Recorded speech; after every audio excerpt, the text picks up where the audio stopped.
Welcome back to CG शिक्षा Maddie निशा sir. जैसा कि हम लोग देख रहे हैं क्लास 10 मैथमेटिक्स का 14 चैप्टर गणितीय कथनों की जांच। प्रीवियस वीडियो लेक्चर में हम लोगों ने जो प्रीवियस स्टेटमेंट और इक्वेशन के बेस पे देखे थे, अब उसी का आगे कंटेंट को हम लोग आगे बढ़ते हुए देखते हैं। ठीक है, तो प्रीवियस वीडियो लेक्चर में हम लोग चर और अचर राशि के माध्यम से देखे थे, अब उसी कंटेंट को हम लोग आगे बढ़ाते हुए देखते हैं। क्लियर?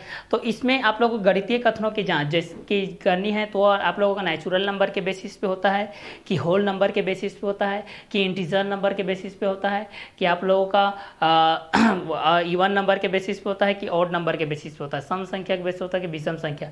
तो सारे एक का एनालिसिस को हम लोग इस वीडियो लेक्चर के माध्यम से करना है। ठीक है, तो इसके प्रीवियस वीडियो लेक्चर को पहले देखिए, उसके अकॉर्डिंग उसके बाद इस वीडियो लेक्चर को देखिए। पार्ट 1 के बेस पे वो बना है, आप लोगों को पार्ट 2 के बेस पे ये रहेगा। ठीक है, तो चलिए इसका आगे के कंटेंट को देखते हैं।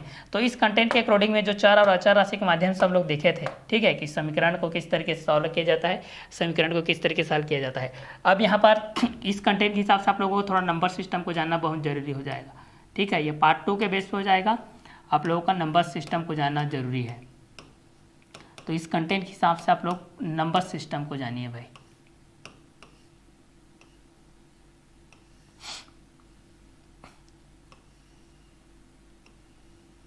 नंबर सिस्टम जिसको हम लोग क्या बोलते हैं, संख्या पद्धति।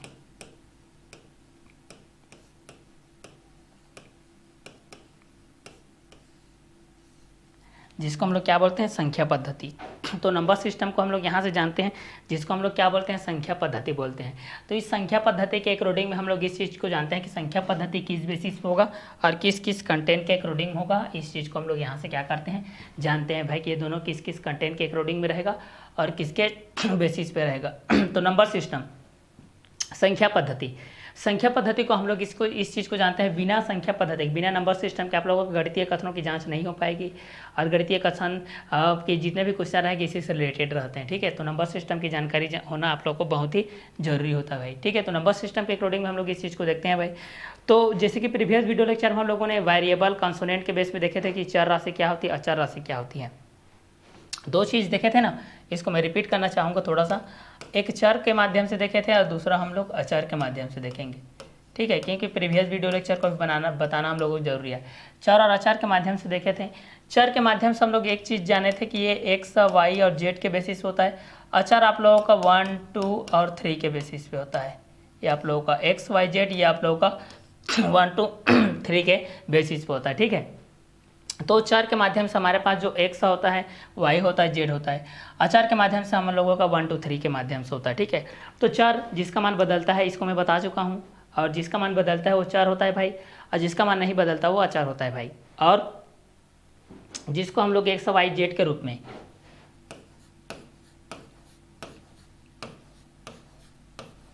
प्रदर्शित करते हैं वो आपका चर, और जिसको 1, 2, 3 के रूप में प्रदर्शित करते हैं वो आप लोगों का अचर।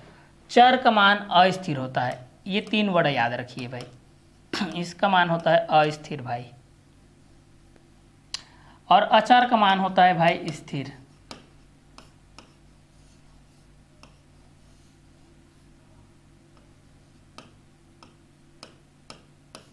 चलिए, तो चर होता है अस्थिर, अचर होता है स्थिर। चर होता है अस्थिर, अचर होता है स्थिर। तो चर को हम लोग अस्थिर के बेसिस पे जानेंगे और अचर को स्थिर के बेसिस पे जानेंगे। तो एक को हम लोग चर मान लेते हैं, दूसरे को अचर मान लेते हैं। ठीक है, जैसे कि बीजीय व्यंजक में एल्जेब्रिक एक्सप्रेशन में हम लोग ये चीज़ जानते हैं कि चर और अचर राशि को सामूहिक रूप से हम लोग क्या बोलते हैं, चर और अचर राशि को हम लोग सामूहिक रूप से क्या बोलते हैं, बीजीय व्यंजक बोलते हैं। जब चर और अचर दोनों मिल जाते हैं भाई, चर और अचर जब दोनों मिल जाते हैं, ये चर भाई साहब मिल जाएगा अचर भाई साहब से, चर मिल जाएगा अचर भाई साहब से। तो ये क्या कहलाएगा, बीजीय व्यंजक।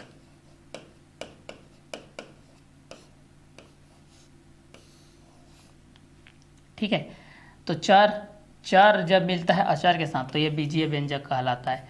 इसको हम लोग एल्जेब्रिक एक्सप्रेशन बोलते हैं, एल्जेब्रिक एक्सप्रेशन। ये आप लोगों का चर जिसको हम लोग क्या बोलते हैं, वेरिएबल, और इसको हम लोग क्या बोलते हैं, कंसोनेंट।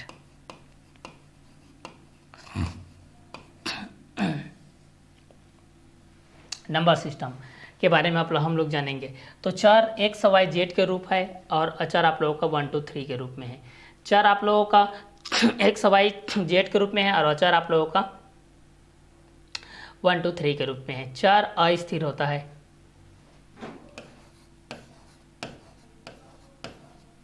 जबकि अचर स्थिर होता है। और इन दोनों का सामूहिक रूप क्या कहलाता है आप लोगों का? बीजीय व्यंजक। इन दोनों का सामूहिक रूप क्या कहलाता है आप लोगों का? बीजीय व्यंजक। मतलब चर भाई साहब को अगर हम लोग अचर भाई साहब से अटैचमेंट करते हैं या फिर अचर को चर के साथ करो भाई, ये दोनों सम्मिलित रूप से बीजीय व्यंजक कहलाते हैं। क्या कहलाते हैं? बीजीय व्यंजक।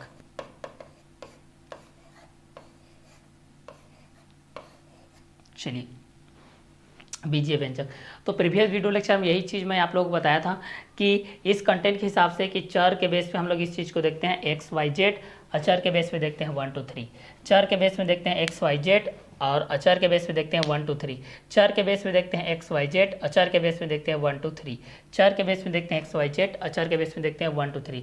चर अस्थिर होता है जबकि अचर स्थिर होता है।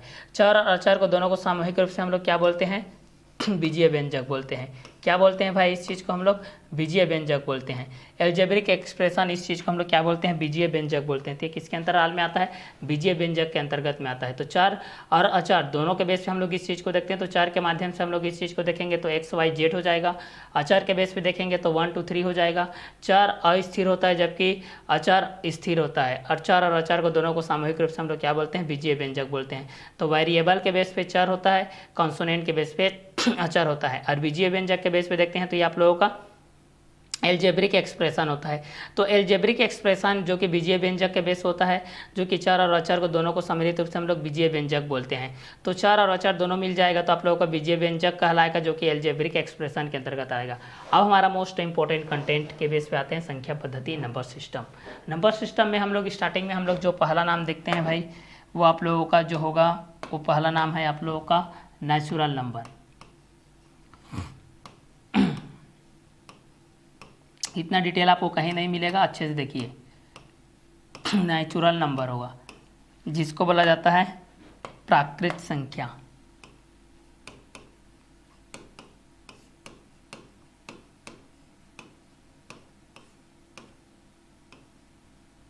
प्राकृत संख्या। दूसरा होता है होल नंबर।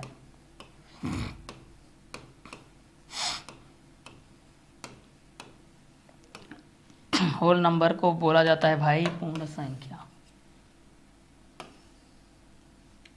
पूर्ण संख्या इसको बोला जाता है पूर्ण संख्या। ठीक,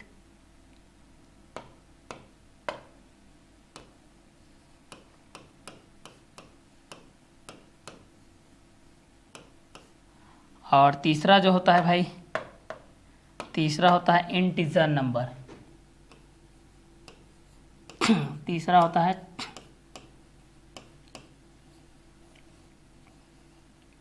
इंटीजर्स नंबर। इसको बोलते हैं हम लोग पूर्णांक संख्या।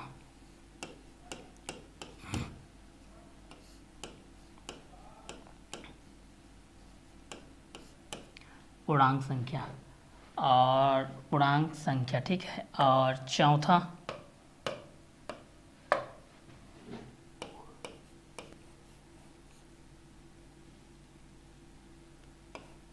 Rational number.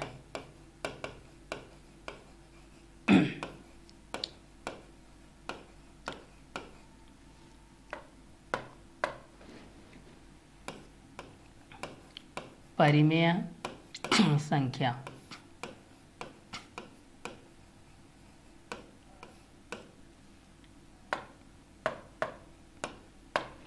पांचवा देखते हैं भाई इरेशनल नंबर।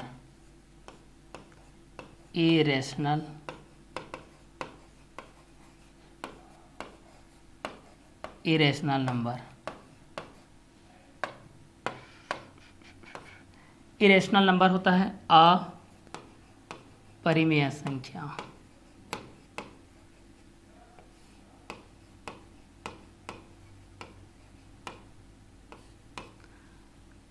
इनको पूरे को सम्मिलित रूप से हम लोग जो बोलते हैं वो होता है आप लोगों का real numbers, are real numbers.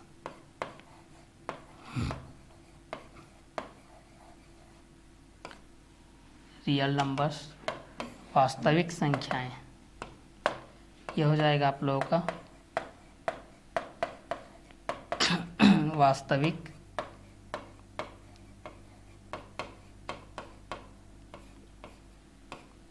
वास्तविक संख्याएं। ठीक है, तो चलिए इस चीज़ को वन बाय वन करके देखते चले जाते हैं हम लोग। नेचुरल नंबर प्राकृत संख्या। नेचुरल नंबर किसके बेस पे हो जाएगा? प्राकृत संख्या के बेस पे हो जाएगा। नेचुरल नंबर किसके बेस हो जाएगा? प्राकृत संख्या के बेस हो जाएगा। होल नंबर पूर्ण संख्या के बेस हो जाएगा। इंटीजर नंबर पूर्णांक संख्या के बेस हो जाएगा। रेशनल नंबर परिमेय संख्या के बेस हो जाएगा। इरेशनल नंबर अपरिमेय संख्या के बेस हो जाएगा। रियल नंबर्स वास्तविक संख्या के बेस हो जाएगा। तो नंबर सिस्टम के बेस पे हम लोग इस चीज़ को पहला देखते हैं। पहला आप लोगों का प्राकृत संख्या के बेस होता है। पहला आप लोगों का किसके बेस हो जाएगा भाई? प्राकृत संख्या के बेस हो जाएगा। दूसरा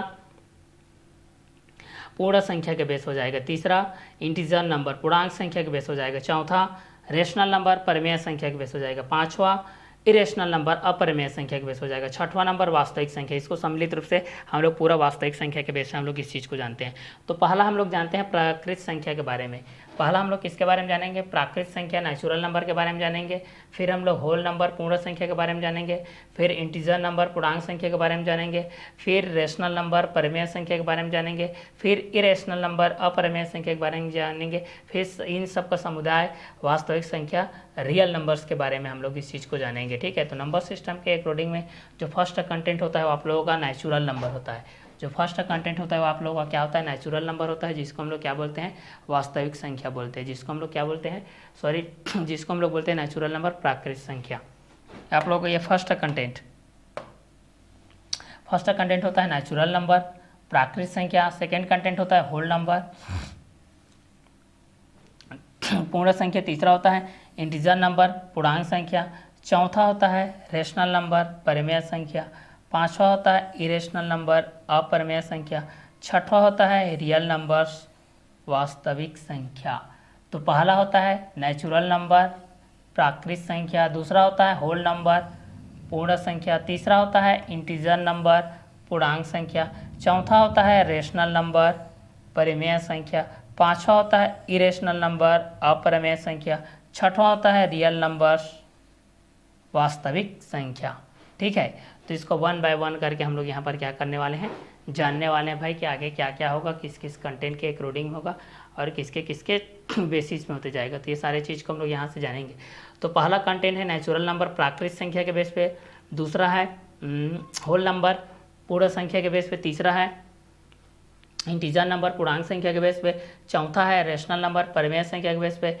पांचवा है इरेशनल नंबर अपरिमेय संख्या के बेस पे। छठवां नंबर है रियल नंबर वास्तविक संख्या के बेस पे।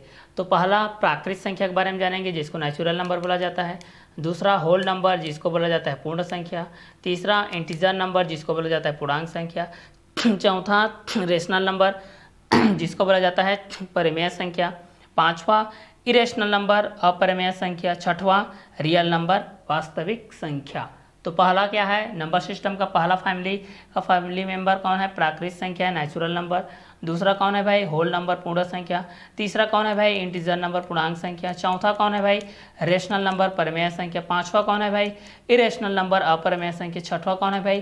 रियल नंबर वास्तविक संख्या। तो ये आप लोगों का वास्तविक संख्या के बेसिस पे हो जाएगा। ठीक है, तो चलिए पहला कंटेंट के अकॉर्डिंग में हम लोग इस चीज़ को देखते हैं नेचुरल नंबर के बेस पे।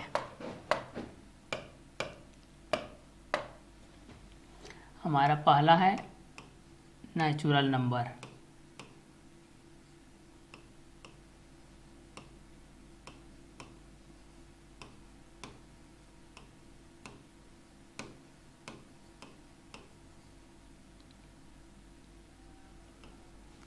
नेचुरल नंबर्स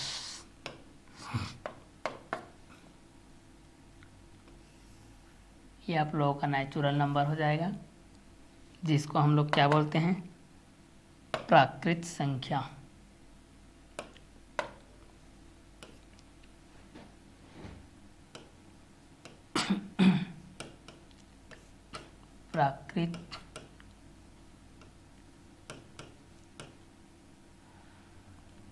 प्राकृत संख्याएं। ठीक है, तो नेचुरल नंबर के बेस पे हम लोग इस चीज़ को देखते हैं, जिसको हम लोग पहला क्या बोलते हैं, प्राकृत संख्या के बेस पे वो जानते हैं। किसके बेस पे जानते हैं भाई? प्राकृत संख्या के बेस पे जानते हैं।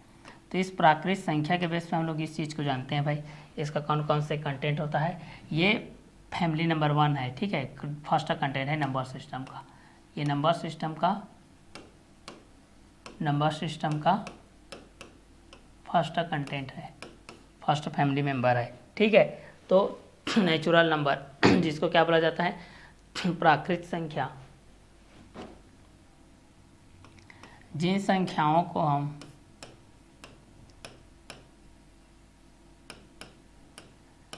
जिन संख्याओं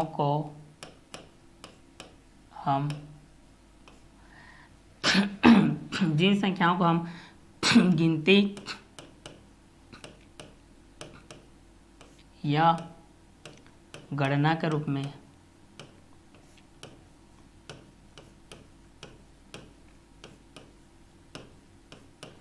जिन संख्याओं को हम गिनती या गणना के रूप में उपयोग करते हैं,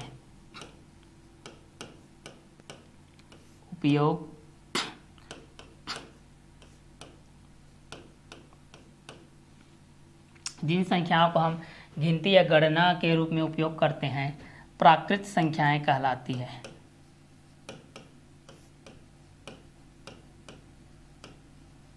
प्राकृत संख्याएं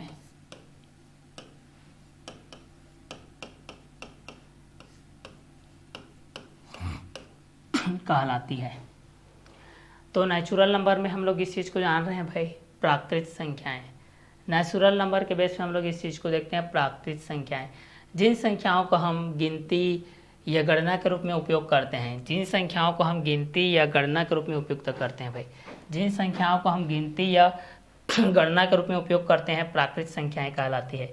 जिन संख्याओं को हम गिनती या गणना के रूप में उपयोग करते हैं, प्राकृत संख्याएं कहलाती है, ठीक है। जिन संख्याओं को हम गिनती या गणना के रूप में उपयोग करते हैं, क्या कहलाती है, प्राकृत संख्याएं कहलाती है, ठीक है। तो आप लोगों को पूछते हैं भाई कि प्राकृत संख्याएं क्या होती है, तो आप लोग बोल सकते हैं कि जिन संख्याओं को हम गिनती या गणना के रूप में उपयोग करते हैं, प्राकृत संख्याएं कहलाती है, ठीक है। चलिए आगे बढ़ते हैं। प्राकृत संख्या को गिनती वाली संख्या भी कहते हैं। प्राकृत संख्या को गिनती वाले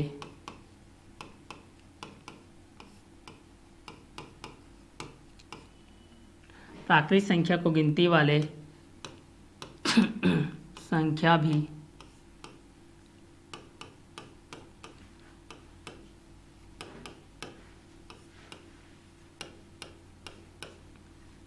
भी कहते हैं। तो जिन संख्याओं को हम गिनती या गणना के रूप में उपयोग करते हैं, प्राकृत संख्याएं कहलाती है। प्राकृत संख्या को गिनती वाले संख्या भी कहते हैं। जिन संख्याओं को हम गिनती या गणना के रूप में उपयोग करते हैं, प्राकृत संख्याएं कहलाती है।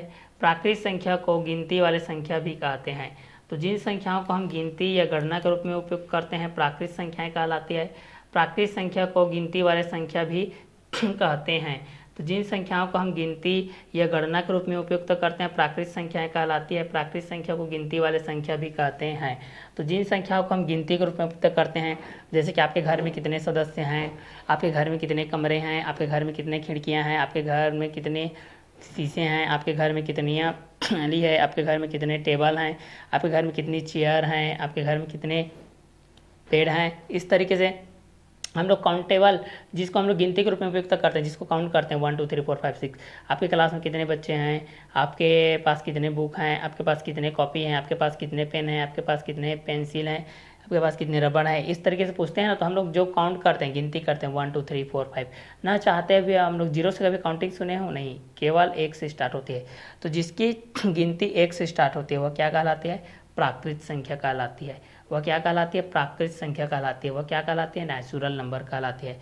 तो जिन संख्याओं को, उसी को परिभाषा में लिखा गया है कि जिन संख्याओं को हम गिनती या गणना के रूप में उपयोग करते हैं, प्राकृत संख्याएं कहलाती है। प्राकृत संख्या को गिनती वाली संख्या भी कहते हैं। तो जब भी आप लोगों को प्राकृत संख्या की परिभाषा पूछा जाएगा तो आप लोग यही लिखेंगे कि जिन संख्याओं को हम गिनती या गणना के रूप में उपयुक्त करते हैं, प्राकृत संख्याएं कहलाती है। जिन संख्याओं को हम किसके रूप में उपयुक्त करते हैं, गिनती या गणना के रूप में उपयुक्त करते हैं, प्राकृत संख्याएं कहलाती है। जिन संख्याओं को हम गिनती या गणना के रूप में उपयोग करते हैं, प्राकृत संख्याएं कहलाती है। प्राकृत संख्या को गिनती वाले संख्या भी कहते हैं। प्राकृत संख्या को क्या कहते हैं, गिनती वाले संख्या भी कहते हैं। ठीक है, आगे देखते हैं।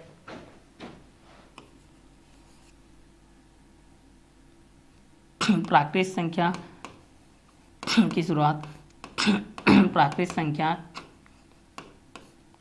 1 से प्रारंभ होती है।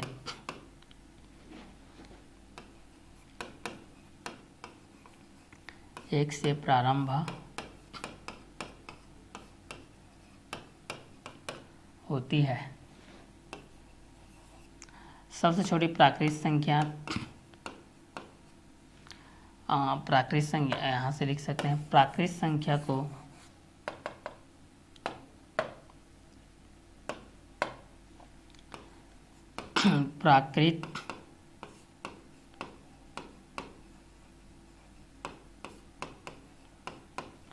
प्राकृत संख्या को n से प्रदर्शित किया जाता है या अभिव्यक्त किया जाता है या दर्शाया जाता है या प्रकट किया जाता है, जो भी लिख सकते हैं अपने भाषा में। प्राकृत संख्या को n से प्रदर्शित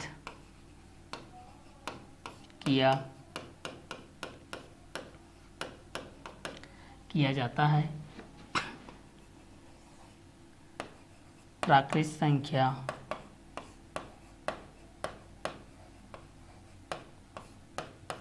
n equal to 1 2 3 4 5 dash dash dash या n तक जाएगा। ठीक है, तो जिन संख्याओं को हम गिनती या गणना के रूप में उपयुक्त करते हैं, प्राकृत संख्याएं कहलाती है। प्राकृत संख्या को हम गिनती वाले संख्या भी कहते हैं। जिन संख्याओं को हम गिनती या गणना के रूप में उपयुक्त करते हैं, प्राकृत संख्याएं कहलाती है। प्राकृत संख्या को गिनती वाले संख्या भी कहते हैं। प्राकृत संख्या 1 से प्रारंभ होती है। प्राकृत संख्या को n से प्रदर्शित किया जाता है। प्राकृत संख्या n इक्वल टू 1 2 3 4 5 इत्यादि होता है। ठीक है, अब सबसे छोटी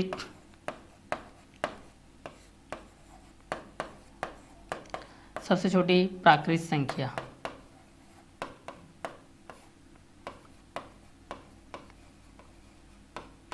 सबसे छोटी प्राकृत संख्या 1 सबसे छोटी प्राकृत संख्या 1 होती है और यही सबसे पहली भी होती है ना। सबसे पहली प्राकृत संख्या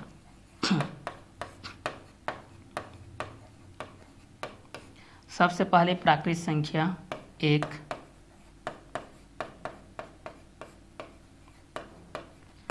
होती है। सबसे पहले प्राकृत संख्या भी क्या होती है, 1 होती है भाई। ठीक है, तो जिन संख्याओं को हम गिनती या गणना के रूप में उपयुक्त करते हैं, प्राकृत संख्याएं कहलाती है। जिन संख्याओं को हम गिनती या गणना के रूप में उपयुक्त करते हैं, क्या कहलाती है, प्राकृत संख्याएं कहलाती है। तो जब भी आप लोगों को प्राकृत संख्या के बारे में पूछा जाएगा तो आप लोग प्राकृत संख्या के बारे में आप लोग ये कंटेंट बोल सकते हैं कि जिन संख्याओं को हम गिनती या गणना के रूप में उपयुक्त करते हैं, प्राकृत संख्याएं कहलाती है। प्राकृत संख्या को गिनती वाले संख्या भी कहते हैं।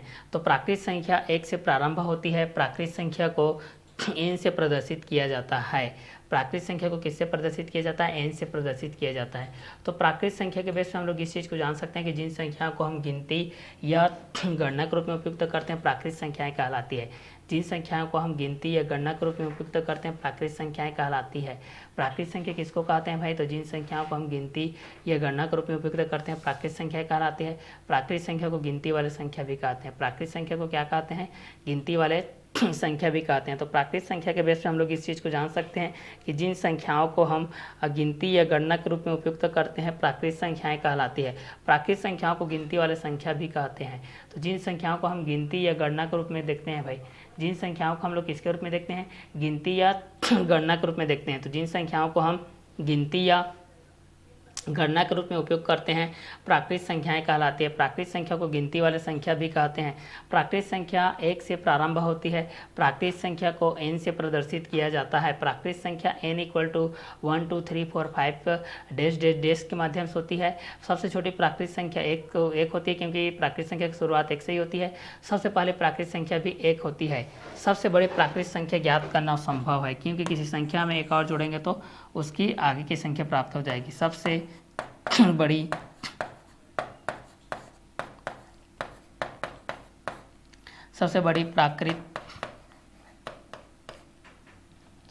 प्राकृत संख्या ज्ञात नहीं किया जा सकता। सबसे बड़ी प्राकृत संख्या ज्ञात करना असंभव है।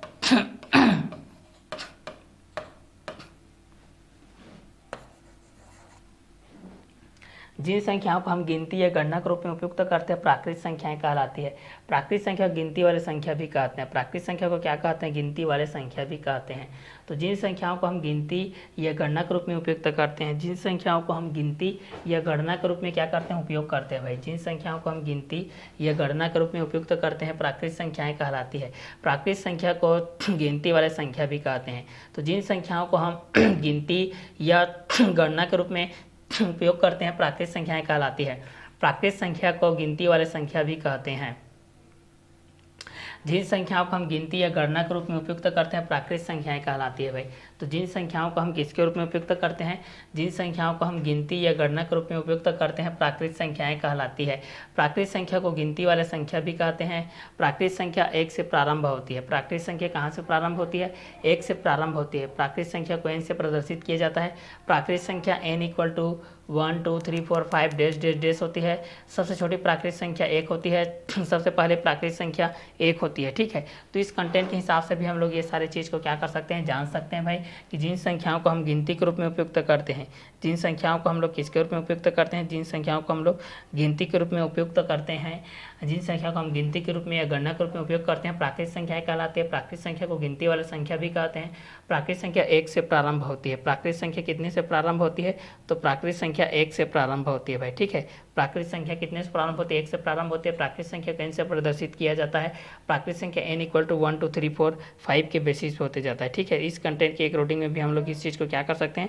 सॉल्व कर सकते हैं भाई कि ये किस किस कंटेंट के अकॉर्डिंग में आएगा और किसके बेसिस पे आएगा। ये सारे चीज़ को भी हम लोग यहाँ से क्या कर सकते हैं? सॉल्व कर सकते हैं। ठीक है, तो इस कंटेंट के अकॉर्डिंग में हम लोग इस चीज़ को देखते हैं तो हमारे पास कौन कौन से कंटेंट आएगा और किसके किसके बेसिस पे आएगा, ये सारे चीज़ को भी हम लोग यहाँ से क्या करते हैं? देखते चले जाते हैं।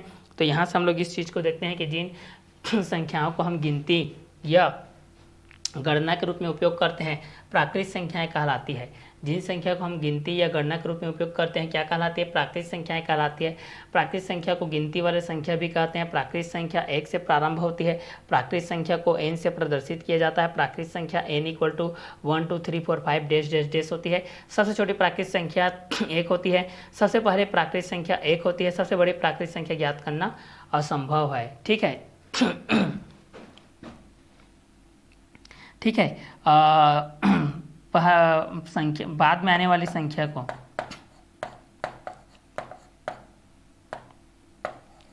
बाद में आने वाली संख्या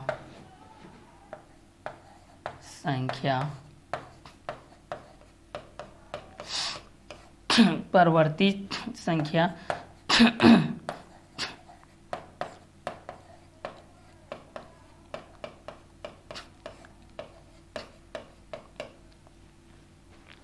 बाद में आने वाली संख्या परवर्ती संख्या कहलाती है और पहले आने वाली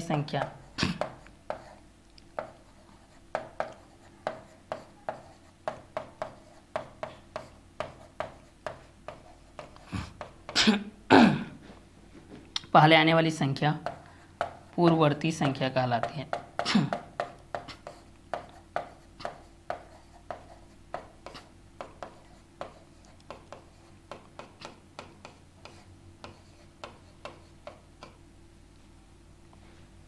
चलिए तो देखते हैं, जिन संख्याओं को हम गिनती या गणना के रूप में उपयुक्त करते हैं प्राकृत संख्याएं कहलाती है। जिन संख्याओं को हम किसके रूप में उपयोग करते हैं भाई, गिनती या गणना के रूप में उपयोग करते हैं, क्या कहलाती है, प्राकृत संख्याएं कहलाती है। तो जिन संख्याओं को हम गिनती के रूप में उपयोग करते हैं या गणना के रूप में उपयोग करते हैं वो आप लोगों की प्राकृत संख्या कहलाती है। वो आप लोगों की क्या कहलाती है, प्राकृत संख्या कहलाती है। तो ये आप लोगों के प्राकृत संख्या के बेस पे हो जाएगा, ठीक है। तो ये आप लोगों के किसके के अकॉर्डिंग हो जाएगा, आप लोगों के प्राकृत संख्या के बेसिस पे हो जाएगा, ठीक है। तो जिन संख्याओं को हम गिनती या फिर गणना के रूप में उपयोग करते हैं प्राकृत संख्याएं कहलाती है। क्लियर। तो यहाँ से हम लोग इस चीज़ को जान सकते हैं भाई कि जिन संख्याओं को हम गिनती या फिर गणना के रूप में उपयोग करते हैं प्राकृत संख्याएं कहलाती है। प्राकृत संख्या को गिनती वाले संख्या भी कहते हैं। प्राकृत संख्या 1 से प्रारंभ होती है। प्राकृत संख्या को n से प्रदर्शित किया जाता है। प्राकृत संख्या n = 1 2 3 4 5 डैश डैश डैश होती है। सबसे छोटी प्राकृत संख्या 1 होती है। सबसे पहले प्राकृत संख्या 1 होती है। सबसे बड़ी प्राकृत संख्या ज्ञात करना असंभव है। बाद में आने वाली संख्या परवर्ती संख्या कहलाती है। पहले आने वाली संख्या पूर्ववर्ती संख्या कहलाती है। तो प्राकृत संख्या के बेस पे हम लोग इस चीज़ को जानते हैं भाई, प्राकृत संख्या के बेसिस पे हमारे पास क्या क्या कंटेंट आएंगे और किसके किसके बेसिस पे आएंगे, किस किस क्वेश्चन के अकॉर्डिंग में आएंगे, ये सारी चीज़ को भी हम लोग यहाँ से देखते हैं भाई, ठीक है। तो जिन संख्याओं को हम गिनती या गणना के रूप में उपयोग करते हैं प्राकृत संख्या कहलाती है। तो यहाँ से पूछा जाएगा कि प्राकृत संख्या क्या कहलाती है, तो आप लोग यहाँ से लिख सकते हैं कि जिन संख्याओं को हम गिनती या गणना के रूप में उपयोग करते हैं प्राकृत संख्याएं कहलाती है। प्राकृत संख्या को गिनती वाले संख्या भी कहते हैं। प्राकृत संख्या को क्या कहते हैं, तो प्राकृत संख्या को गिनती वाले संख्या भी कहते हैं। प्राकृत संख्या 1 से प्रारंभ होती है। प्राकृत संख्या कहाँ से प्रारंभ होती है भाई, तो प्राकृत संख्या 1 से प्रारंभ होती है। प्राकृत संख्या को n से प्रदर्शित किया जाता है। प्राकृत संख्या को किससे प्रदर्शित किया जाता है, तो प्राकृत संख्या को n से प्रदर्शित किया जाता है, ठीक है। प्राकृत संख्या n = हो जाएगा 1 2 3 4 5।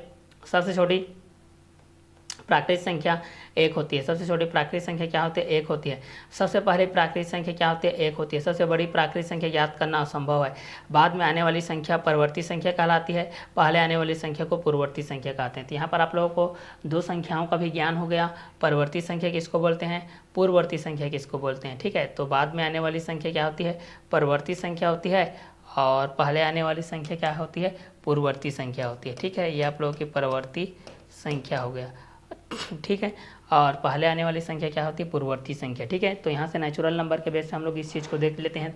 तो हमारे पास ये कंटेंट के अकॉर्डिंग में आ गया है कि जिन संख्याओं को हम गिनती या गणना के रूप में उपयोग करते हैं प्राकृत संख्याएं कहलाती है। प्राकृत संख्या को गिनती वाले संख्या भी कहते हैं। प्राकृत संख्या 1 से प्रारंभ होती है। प्राकृत संख्या को n से प्रदर्शित किया जाता है। प्राकृत संख्या n = 1 2 3 4 5 होता है, डैश डैश डैश होता है। सबसे छोटी प्राकृत संख्या 1 होती है। सबसे पहली प्राकृत संख्या 1 होती है। सबसे बड़ी प्राकृत संख्या ज्ञात करना संभव है। बाद में आने वाली संख्या परवर्ती संख्या कहलाती है। पहले आने वाली संख्या क्या कहलाती है, पूर्ववर्ती संख्या कहलाती है। तो पहला जिन संख्या को हम गिनती या गणना के रूप में उपयोग करते हैं प्राकृत संख्याएं कहलाती है। प्राकृत संख्या को गिनती वाले संख्या भी कहते हैं। प्राकृत संख्या 1 से प्रारंभ होती है। प्राकृत संख्या को n से प्रदर्शित किया जाता है। प्राकृत संख्या n = 1 2 3 4 5 होता है। सबसे छोटी प्राकृत संख्या 1 होती है। सबसे पहली प्राकृत संख्या 1 होती है। सबसे बड़ी प्राकृत संख्या ज्ञात करना संभव है। बाद में आने वाली संख्या परवर्ती संख्या कहलाती है। पहले आने वाली संख्या पूर्ववर्ती संख्या कहलाती है। तो जिन संख्याओं को हम किसके रूप में उपयोग करते हैं भाई, जिन संख्याओं को हम गिनती या गणना के रूप में उपयोग करते हैं प्राकृत संख्याएं कहलाती है। प्राकृत संख्या को गिनती वाले संख्या भी कहते हैं। प्राकृत संख्या 1 से प्रारंभ होती है। प्राकृत संख्या को n से प्रदर्शित किया जाता है। प्राकृत संख्या n = 1 2 3 4 5 होता है। सबसे छोटी प्राकृत संख्या 1 होती है। सबसे पहली प्राकृत संख्या 1 होती है। सबसे बड़ी प्राकृत संख्या ज्ञात करना संभव है। बाद में आने वाली संख्या परवर्ती संख्या कहलाती है। पहले आने वाली संख्या पूर्ववर्ती संख्या कहलाती है, ठीक है। तो नेचुरल नंबर इसको कहते हैं। नेचुरल नंबर क्या होती है, ये किसके बेसिस पे होती है, तो ये सारी चीज़ को भी हम लोग यहाँ से इस कंटेंट के माध्यम से बता सकते हैं। तो जिन संख्याओं को हम गिनती या गणना के रूप में उपयोग करते हैं, जिन संख्याओं को हम लोग किसके रूप में उपयोग करते हैं, गिनती या फिर गणना के रूप में उपयोग करते हैं, क्या कहलाएगा, प्राकृत संख्याएं। दूसरा, प्राकृत संख्या को हम लोग गिनती वाली संख्या भी कहते हैं। तीसरा, प्राकृत संख्या 1 से प्रारंभ होती है। प्राकृत संख्या कहाँ से प्रारंभ होती है, प्राकृत संख्या कहाँ से स्टार्ट होती है, तो प्राकृत संख्या 1 से प्रारंभ होती है। प्राकृत संख्या को n से प्रदर्शित किया जाता है। प्राकृत संख्या को किससे प्रदर्शित किया जाता है, तो प्राकृत संख्या को n से प्रदर्शित किया जाता है। प्राकृत संख्या n = क्या होता है, तो प्राकृत संख्या n = 1 2 3 4 5 डैश डैश डैश होता है। सबसे छोटी प्राकृत संख्या 1 होती है। सबसे पहली प्राकृत संख्या 1 होती है। सबसे बड़ी प्राकृत संख्या ज्ञात करना संभव है। बाद में आने वाली संख्या परवर्ती संख्या कहलाती है। पहले आने वाली संख्या पूर्ववर्ती संख्या कहलाती है, ठीक है। तो यहाँ पर देखिए हमारे पास कितने कंटेंट हो गए, 2 2 4 2 6 2 8 2 10 कंटेंट है। यहाँ पर 10 लाइन में लिखा हुआ है। ये 10 लाइन आप लोगों को याद होनी चाहिए भाई, कि प्राकृत संख्या को किससे व्यक्त किया जाता है, तो प्राकृतिक संख्या को n से व्यक्त किया जाता है। यहाँ से आप लोग n से, यहाँ से देखिए इसको व्यक्त भी किया जा सकता है, लिखा जा सकता है, n से व्यक्त किया जाता है, n से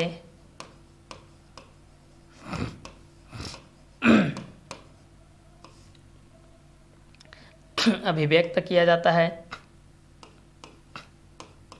n से व्यक्त किया जाता है, n से अभिव्यक्त किया जाता है, n से दर्शाया भी जाता है, n से प्रकट भी किया जाता है और n से प्रदर्शित भी किया जाता है।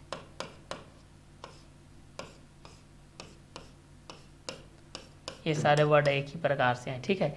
तो नेचुरल नंबर के बेस पे हम लोग इस चीज़ को देख रहे हैं, प्राकृतिक संख्या के बेस पे कि जिन संख्याओं को हम गिनती या गणना के रूप में उपयुक्त करते हैं प्राकृतिक संख्याएं कहलाती है। प्राकृतिक संख्या को गिनती वाले संख्या भी कहते हैं। प्राकृतिक संख्या 1 से प्रारंभ होती है। प्राकृतिक संख्या को n से क्या किया जाता है, प्रदर्शित किया जाता है। और प्राकृतिक संख्या n इक्वल टू क्या होता है, 1 2 3 4 5 डैश डैश डैश होता है। हम लोग ये सबसे बड़ी प्राकृतिक संख्या ज्ञात नहीं कर सकते। उसी कंटेंट में यहाँ पर जो एक स्टार्टिंग में आया है उसी को लिखा गया कि सबसे छोटी प्राकृतिक संख्या क्या होती है, एक होती है। सबसे छोटी प्राकृतिक संख्या क्या होती है, एक होती है, ठीक है। और सबसे पहली प्राकृतिक संख्या क्या होती है, तो एक होती है। तो सबसे छोटी प्राकृतिक संख्या एक होती है। सबसे पहली प्राकृतिक संख्या क्या होती है, एक होती है, ठीक है। तो जिन संख्याओं को हम गिनती या फिर गणना के रूप में उपयोग करते हैं प्राकृतिक संख्याएं कहलाती है। प्राकृतिक संख्या को गिनती वाले संख्या भी कहते हैं। प्राकृतिक संख्या 1 से प्रारंभ होती है। प्राकृतिक संख्या को n से प्रदर्शित किया जाता है। प्राकृतिक संख्या n इक्वल टू 1 2 3 4 5 होता है। सबसे छोटी प्राकृतिक संख्या एक होती है। सबसे पहली प्राकृतिक संख्या एक होती है। सबसे बड़ी प्राकृतिक संख्या ज्ञात करना असंभव है। बाद में आने वाली संख्या परवर्ती संख्या कहलाती है और पहले आने वाली संख्या पूर्ववर्ती संख्या कहलाती है, ठीक है। तो प्राकृतिक संख्या के बेस से हम लोग इस चीज़ को देखते हैं, जिन संख्याओं को हम गिनती या गणना के रूप में उपयुक्त करते हैं प्राकृतिक संख्याएं कहलाती है। प्राकृतिक संख्या को गिनती वाले संख्या भी कहते हैं। प्राकृतिक संख्या 1 से प्रारंभ होती है। प्राकृतिक संख्या को n से प्रदर्शित किया जाता है। प्राकृतिक संख्या n इक्वल टू 1 2 3 4 5 होता है। सबसे छोटी प्राकृतिक संख्या एक होती है। सबसे पहले प्राकृतिक संख्या एक होती है। सबसे बड़ी प्राकृतिक संख्या याद करना संभव है। बाद में आने वाली संख्या परवर्ती संख्या कहलाती है। पहले आने वाली संख्या पूर्ववर्ती संख्या कहलाती है। तो n से व्यक्त भी किया जा सकता है। ये सारे चीज़ याद रखिएगा, ये एक ही प्रकार से हैं भाई, इसमें कन्फ्यूजन होने वाली कोई भी बात नहीं है। n से व्यक्त भी किया जाता है, n से अभिव्यक्त भी किया जाता है, n से दर्शाया जाता है, n से प्रकट किया जाता है, n से प्रदर्शित भी किया जाता है। तो पहला हमारा जो नंबर सिस्टम का पहला कंटेंट क्या था, प्राकृतिक संख्या था, जिसके अंतर्गत आप लोग 10 कंटेंट पढ़े हैं। यहाँ से कि प्राकृतिक संख्या, जिन संख्याओं को हम गिनती या गणना के रूप में उपयोग करते हैं प्राकृतिक संख्याएं कहलाती है। जिन संख्या को हम गिनती या गणना के रूप में उपयोग करते हैं क्या कहलाती है, प्राकृतिक संख्याएं कहलाती है। प्राकृतिक संख्या को गिनती वाले संख्या भी कहते हैं। प्राकृतिक संख्या को क्या कहते हैं, गिनती वाले संख्या भी कहते हैं। प्राकृतिक संख्या 1 से प्रारंभ होती है। प्राकृतिक संख्या को n से प्रदर्शित किया जाता है। प्राकृतिक संख्या को किससे प्रदर्शित किया जाता है, n से प्रदर्शित किया जाता है। तो ये आप लोग के प्राकृतिक संख्या के अकॉर्डिंग में आएंगे भाई, ठीक है। ये किस किस क्वेश्चन के अकॉर्डिंग में आएंगे, तो ये आप लोग के प्राकृतिक संख्या के अकॉर्डिंग में आएंगे। तो ये सारे क्वेश्चन को भी आप लोग यहाँ से 1 बाय 1 करके यहाँ से क्या कर सकते हैं, सॉल्व कर सकते हैं भाई, ठीक है। ये किस किस कंटेंट के अकॉर्डिंग में आएगा और किसके किसके बेसिस पे आएगा, ये सारे चीज़ को भी आप लोग यहाँ से क्या कर सकते हैं, सॉल्व कर सकते हैं। तो जिन संख्याओं को हम गिनती या गणना के रूप में उपयोग करते हैं प्राकृतिक संख्याएं कहलाती है। प्राकृतिक संख्या को गिनती वाली संख्या भी कहते हैं। प्राकृतिक संख्या 1 से प्रारंभ होती है। प्राकृतिक संख्या को n से प्रदर्शित किया जाता है। प्राकृतिक संख्या n equal to 1 2 3 4 5 dash dash dash होता है। सबसे छोटी प्राकृतिक संख्या एक होती है। सबसे पहली प्राकृतिक संख्या एक होती है। सबसे बड़ी प्राकृतिक संख्या ज्ञात करना संभव है। बाद में आने वाली संख्या परवर्ती संख्या कहलाती है और पहले आने वाली संख्या पूर्ववर्ती संख्या कहलाती है, ठीक है। तो एक आप लोगों का पूर्ववर्ती के माध्यम से हो जाएगा, एक आप लोगों का परवर्ती के माध्यम से हो जाएगा। तो ये सारे क्वेश्चन को भी आप लोग यहाँ से क्या कर सकते हैं भाई, सॉल्व कर सकते हैं कि ये दोनों किस किस कंटेंट के अकॉर्डिंग में आएगा और किसके किसके बेसिस पे आएगा। ये सारे चीज़ को भी आप लोग यहाँ से क्या कर सकते हैं, सॉल्व कर सकते हैं भाई, ठीक है। तो इस कंटेंट के अकॉर्डिंग में हम लोग ये जो चीज़ देख रहे हैं ये किस किस कंटेंट के अकॉर्डिंग में आएगा, ये सारे चीज़ को भी हम लोग यहाँ से जान सकते हैं। तो जिन संख्याओं को हम गिनती या फिर गणना के रूप में उपयोग करते हैं प्राकृतिक संख्याएं कहलाती है। प्राकृतिक संख्या को गिनती वाले संख्या भी कहते हैं। प्राकृतिक संख्या 1 से प्रारंभ होती है। प्राकृतिक संख्या को n से प्रदर्शित किया जाता है। प्राकृतिक संख्या n इक्वल टू 1 2 3 4 5 होता है। सबसे छोटी प्राकृतिक संख्या एक होती है। सबसे पहले प्राकृतिक संख्या एक होती है। सबसे बड़ी प्राकृतिक संख्या याद करना असंभव है। बाद में आने वाली संख्या परवर्ती संख्या कहलाती है। पहले आने वाली संख्या पूर्ववर्ती संख्या कहलाती है, ठीक है। तो ये प्राकृतिक संख्या के बेस हो गया। चलिए आगे देखते हैं। दूसरा नंबर का होता है उसको हम लोग होल नंबर बोलते हैं, ठीक है। दूसरा जो सदस्य है इसका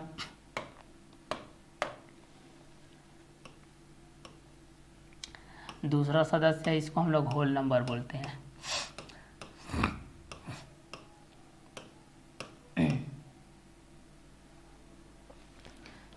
पूर्ण संख्या।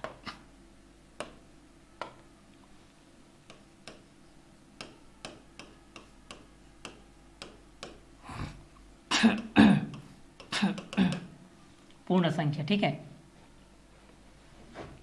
ये नंबर सिस्टम का दूसरा कंटेंट है, दूसरा मेंबर है।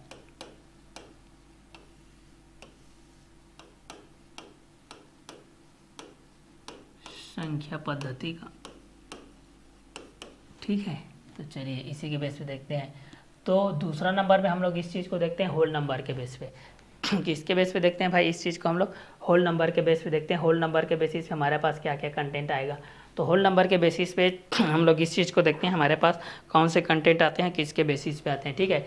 तो पहला हम लोग देखें नेचुरल नंबर के बेस पे, प्राकृतिक संख्या के बेस पे। हम लोग पहला नंबर किसके देखें? प्राकृतिक संख्या के बेस पे देखें कि जिन संख्याओं को हम गिनती या गणना के रूप में, जिन संख्याओं को हम लोग गिनती या फिर गणना के रूप में उपयुक्त करते हैं, जिन संख्याओं को हम लोग किसके रूप में उपयुक्त करते हैं भाई? गिनती या गणना के रूप में उपयुक्त करते हैं। तो जिन संख्याओं को हम लोग गिनती या फिर गणना के रूप में उपयुक्त करते हैं, जिन संख्याओं को हम लोग किसके रूप में उपयुक्त करते हैं? जिन संख्याओं को हम लोग गिनती या गणना के रूप में उपयुक्त करते हैं, उसको क्या बोलते हैं? प्राकृतिक संख्या बोलते हैं, प्राकृतिक संख्या बोलते हैं, ठीक है। प्राकृतिक संख्या की शुरुआत किससे होती है? 1 से होती है। सबसे छोटी प्राकृतिक संख्या 1 होती है। सबसे पहली प्राकृतिक संख्या 1 होती है। सबसे बड़ी प्राकृतिक संख्या ज्ञात कर सकते हैं? जी बिल्कुल नहीं ज्ञात कर सकते हैं, नहीं ज्ञात किया जा सकता। सबसे बड़ी प्राकृतिक संख्या ज्ञात करना असंभव होता है। बाद में आने वाली संख्या को परवर्ती संख्या कहते हैं, और संख्या के पूर्व आने वाली संख्या को पूर्ववर्ती संख्या। पूर्व मतलब पहले, पर मतलब बाद में, ठीक है। अब दूसरा पूर्ण संख्या के बारे में हम लोग पढ़ते हैं। पूर्ण संख्या क्या होती है, इसके बारे में पढ़ते हैं।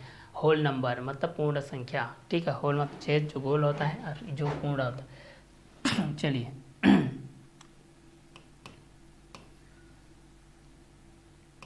फर्स्ट कंटेंट में देखते हैं। प्राकृतिक संख्या में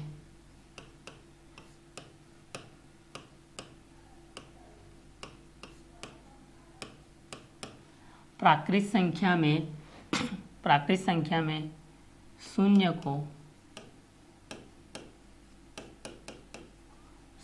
को शामिल करने पर, सम्मिलित करने, प्राकृतिक संख्या में शून्य को सम्मिलित करने पर,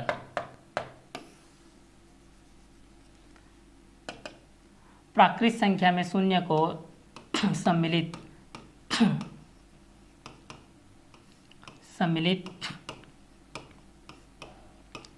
करने पर, प्राकृतिक संख्या में शून्य को सम्मिलित करने पर बना संख्या परिवार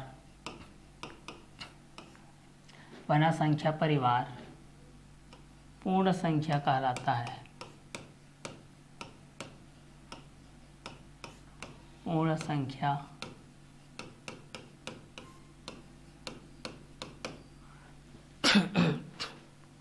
कहलाता है, ठीक है।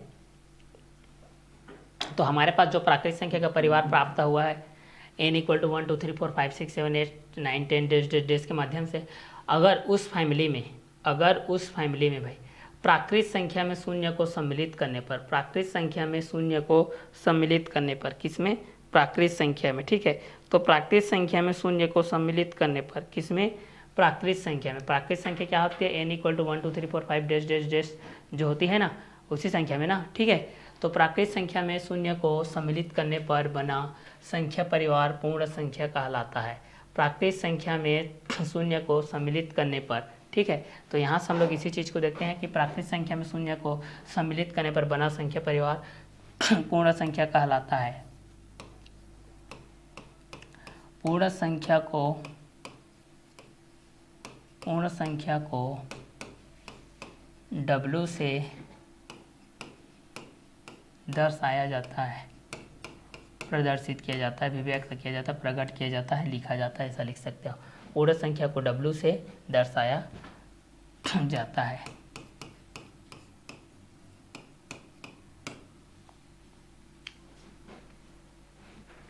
प्राकृतिक संख्या में शून्य को सम्मिलित करने पर बना संख्या परिवार पूर्ण संख्या कहलाता है। पूर्ण संख्या को W से दर्शाया जाता है। प्राकृत संख्या में शून्य को सम्मिलित करने पर बना संख्या परिवार पूर्ण संख्या कहलाता है। पूर्ण संख्या को W से दर्शाया जाता है। तो प्राकृत संख्या में शून्य को सम्मिलित करने पर बना संख्या परिवार पूर्ण संख्या कहलाता है। प्राकृत संख्या में शून्य को सम्मिलित करने पर बना संख्या परिवार पूर्ण संख्या कहलाता है। पूर्ण संख्या को W से दर्शाया जाता है। पूर्ण संख्या को किससे दर्शाया जाता है? W से दर्शाया जाता है। तो प्राकृत संख्या में शून्य को सम्मिलित करने पर बना संख्या परिवार पूर्ण संख्या कहलाता है। पूर्ण संख्या को W से दर्शाया जाता है। प्राकृत संख्या में शून्य को सम्मिलित करने पर बना संख्या परिवार पूर्ण संख्या कहलाता है। पूर्ण संख्या को W से क्या किया जाता है? दर्शाया जाता है। पूर्ण संख्या को किससे दर्शाया जाता है? W से दर्शाया जाता है। तो प्राकृत संख्या में शून्य को सम्मिलित करने पर बना संख्या परिवार पूर्ण संख्या कहलाता है। पूर्ण संख्या को W से क्या किया जाता है? दर्शाया जाता है। तो प्राकृत संख्या में शून्य को सम्मिलित करने पर बना संख्या परिवार पूर्ण संख्या कहलाता है। पूर्ण संख्या को W से क्या किया जाता है? दर्शाया जाता है। प्राकृत संख्या में शून्य को सम्मिलित करने पर बना संख्या परिवार पूर्ण संख्या कहलाता है। पूर्ण संख्या को W से दर्शाया जाता है। पूर्ण संख्या को किससे दर्शाया जाता है? तो पूर्ण संख्या को W से दर्शाया जाता है। तो प्राकृत संख्या में शून्य को सम्मिलित करने पर बना संख्या परिवार पूर्ण संख्या कहलाएगा। अगर प्राकृत संख्या के परिवार में हम लोग अगर किसको शामिल कर लेते हैं भाई? शून्य को शामिल कर लेते हैं तो बना संख्या परिवार क्या कहलाएगा? पूर्ण संख्या कहलाएगा। पूर्ण संख्या को W से दर्शाया जाता है। तो W इक्वल टू क्या हो जाएगा? पूर्ण संख्या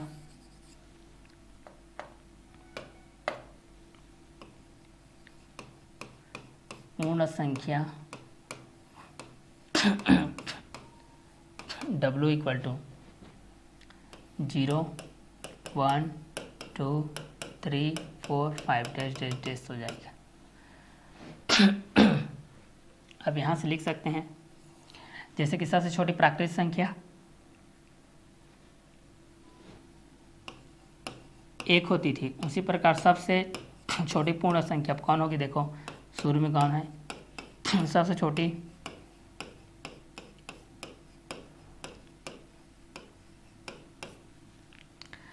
पूर्ण संख्या 0 है, मतलब शून्य है। एक और लिख सकते हैं सबसे पहली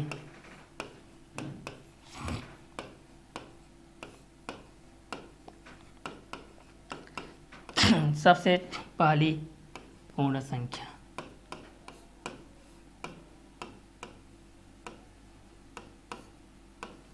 ये भी शून्य है।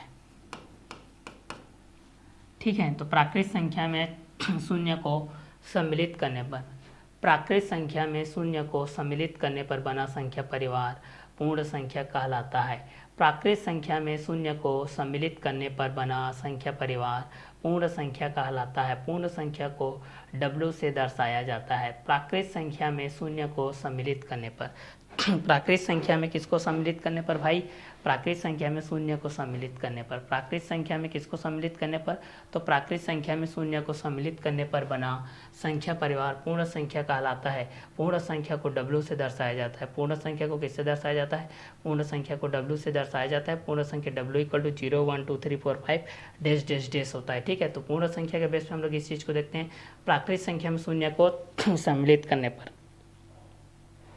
प्राकृत संख्या में शून्य को सम्मिलित करने पर बना संख्या परिवार पूर्ण संख्या कहलाता है। पूर्ण संख्या को W से दर्शाया जाता है। ठीक है। पूर्ण संख्या को किससे दर्शाया जाता है? W से दर्शाया जाता है। पूर्ण संख्या W इक्वल टू क्या होता है? 0 1 2 3 4 5 होता है। सबसे छोटी पूर्ण संख्या 0 होती है। सबसे पहली पूर्ण संख्या शून्य होती है। तो इस कंटेंट के हिसाब से हम लोग इस चीज़ को देख सकते हैं भाई कि प्राकृत संख्या में शून्य को सम्मिलित करने पर बना संख्या परिवार पूर्ण संख्या कहलाती है।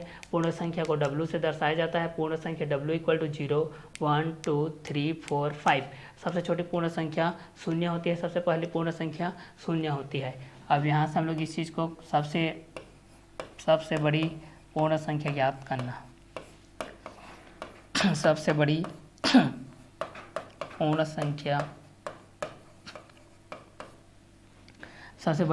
संख्या ज्ञात करना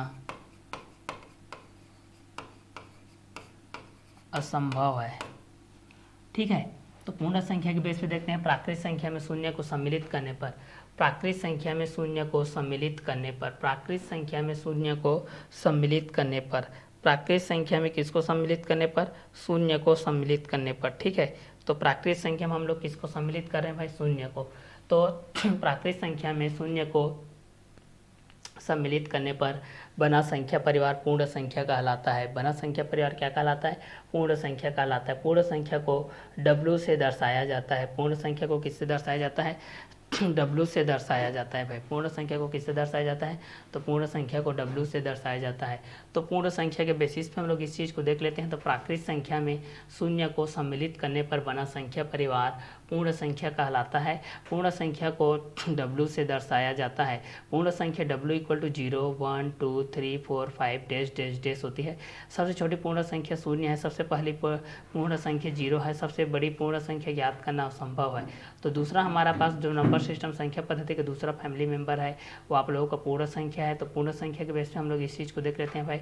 प्राकृत संख्या में शून्य को सम्मिलित करने पर बना संख्या परिवार पूर्ण संख्या कहलाता है। पूर्ण संख्या को W से दर्शाया जाता है। पूर्ण संख्या W इक्वल टू होता है 0, 1, 2, 3, 4, 5 डैश डैश डैश। सबसे छोटी पूर्ण संख्या 0 होती है, सबसे पहली पूर्ण संख्या शून्य है, सबसे बड़ी पूर्ण संख्या ज्ञात करना असंभव है। तो प्राकृत संख्या में शून्य को सम्मिलित करने पर बना संख्या परिवार पूर्ण संख्या कहलाता है। पूर्ण संख्या को W से दर्शाया जाता है।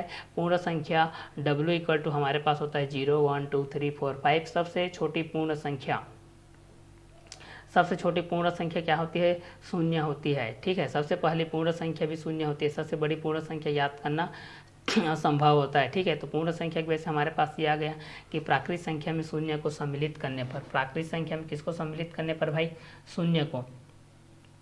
प्राकृत संख्या में शून्य को सम्मिलित करने पर बना संख्या परिवार पूर्ण संख्या कहलाता है।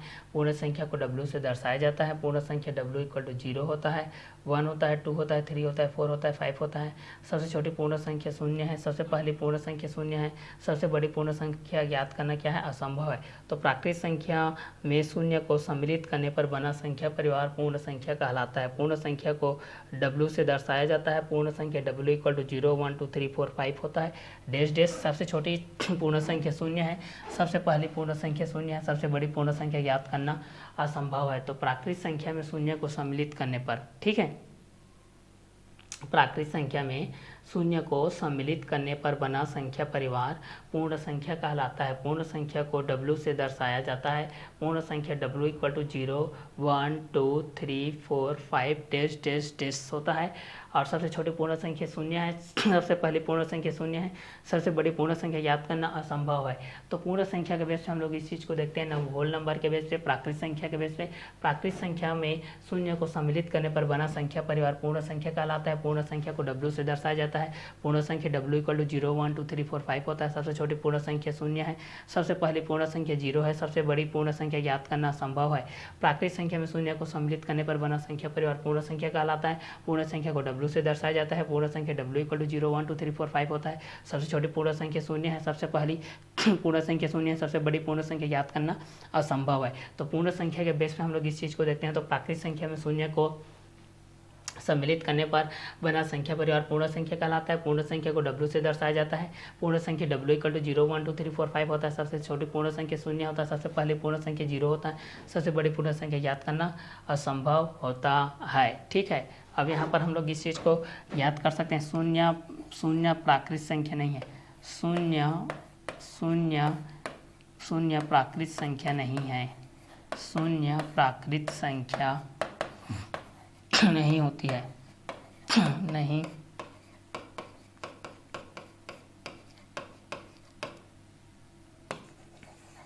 शून्य का पूर्ववर्ती संख्या नहीं होता, शून्य का पूर्ववर्ती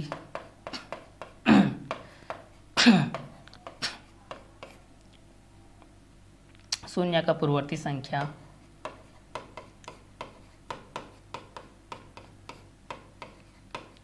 नहीं होती है, शून्य का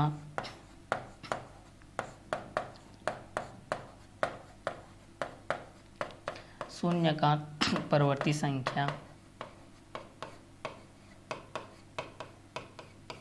परवर्ती संख्या होती है। ठीक है, तो इस कंटेंट को आप लोग इस हिसाब से भी जान सकते हैं कि प्राकृत संख्या में शून्य को सम्मिलित करने पर, प्राकृत संख्या में शून्य को सम्मिलित करने पर बना संख्या परिवार पूर्ण संख्या कहलाता है। पूर्ण संख्या को W से दर्शाया जाता है। पूर्ण संख्या W इक्वल टू 0 1 2 3 4 5 के बेसिस होता है। सबसे छोटी पूर्ण संख्या शून्य है, सबसे पहली पूर्ण संख्या शून्य है। सबसे बड़ी पूर्ण संख्या ज्ञात करना संभव होता है। शून्य प्राकृत संख्या नहीं होती है। शून्य का पूर्ववर्ती संख्या, शून्य का पूर्ववर्ती संख्या नहीं होती है, शून्य का परवर्ती संख्या होती है। ठीक है, पूर्ववर्ती मतलब पहले वाली संख्या, परवर्ती मतलब बाद वाली संख्या के बेस पे हम लोग इस चीज़ को क्या कर सकते हैं, जान सकते हैं। तो पूर्ण संख्या के बेस पे जब हम लोग इस चीज़ को देखते हैं भाई, पूर्ण संख्या के बेस पे कि प्राकृत संख्या में शून्य को सम्मिलित करने पर, प्राकृत संख्या में शून्य को सम्मिलित करने पर बना संख्या परिवार पूर्ण संख्या कहलाता है। पूर्ण संख्या को W से दर्शाया जाता है। पूर्ण संख्या W इक्वल टू 0 1 2 3 4 5 होता है। सबसे छोटी पूर्ण संख्या 0 है। सबसे पहली पूर्ण संख्या 0 होती है। सबसे बड़ी पूर्ण संख्या ज्ञात करना संभव होता है। शून्य प्राकृत संख्या नहीं होती है। शून्य का पूर्ववर्ती संख्या नहीं होती है। शून्य का परवर्ती संख्या होती है। तो यहाँ पर जिक्र हुआ है पूर्ववर्ती का, उसमें भी जिक्र किए थे पूर्ववर्ती संख्या, और दूसरा होता है परवर्ती।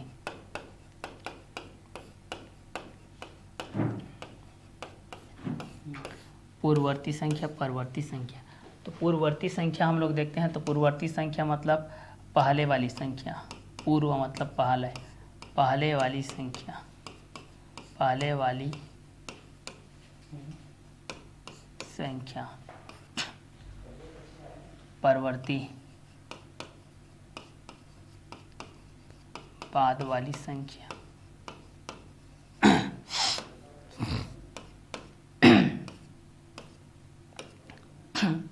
पूर्ववर्ती संख्या पहले वाली संख्या और परवर्ती बाद वाली संख्या, इस चीज़ को याद रखिएगा। जैसे पूर्ववर्ती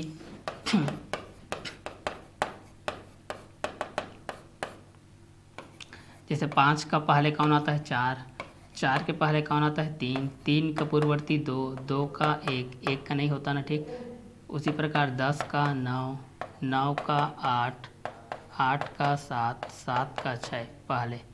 ये संख्या है,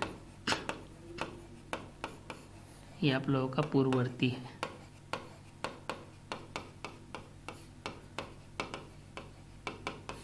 पहले वाली संख्या को पूर्ववर्ती कहते हैं। जैसे 5 का 4, 5 के पहले कौन आता है 4 आता है, 4 के पहले कौन आता है 3 आता है, 3 के पहले 2 आता है, 2 के पहले 1 आता है, ठीक है। 10 के पहले 9, 9 के पहले 8, 8 के पहले 7, 7 के पहले 6, ठीक है। तो एक परवर्ती होता है, एक पूर्ववर्ती होता है। एक क्या होता है परवर्ती होता है, एक क्या होता है पूर्ववर्ती होता है, ठीक है। तो यहाँ से हम लोग इस चीज़ को देख सकते हैं पूर्ववर्ती संख्या के बेस पे। तो पहले वाली संख्या को पूर्ववर्ती संख्या और बाद वाली संख्या को परवर्ती संख्या कहते हैं। अब परवर्ती के माध्यम से हम लोग इस चीज़ को देखते हैं। यहाँ से देखिए,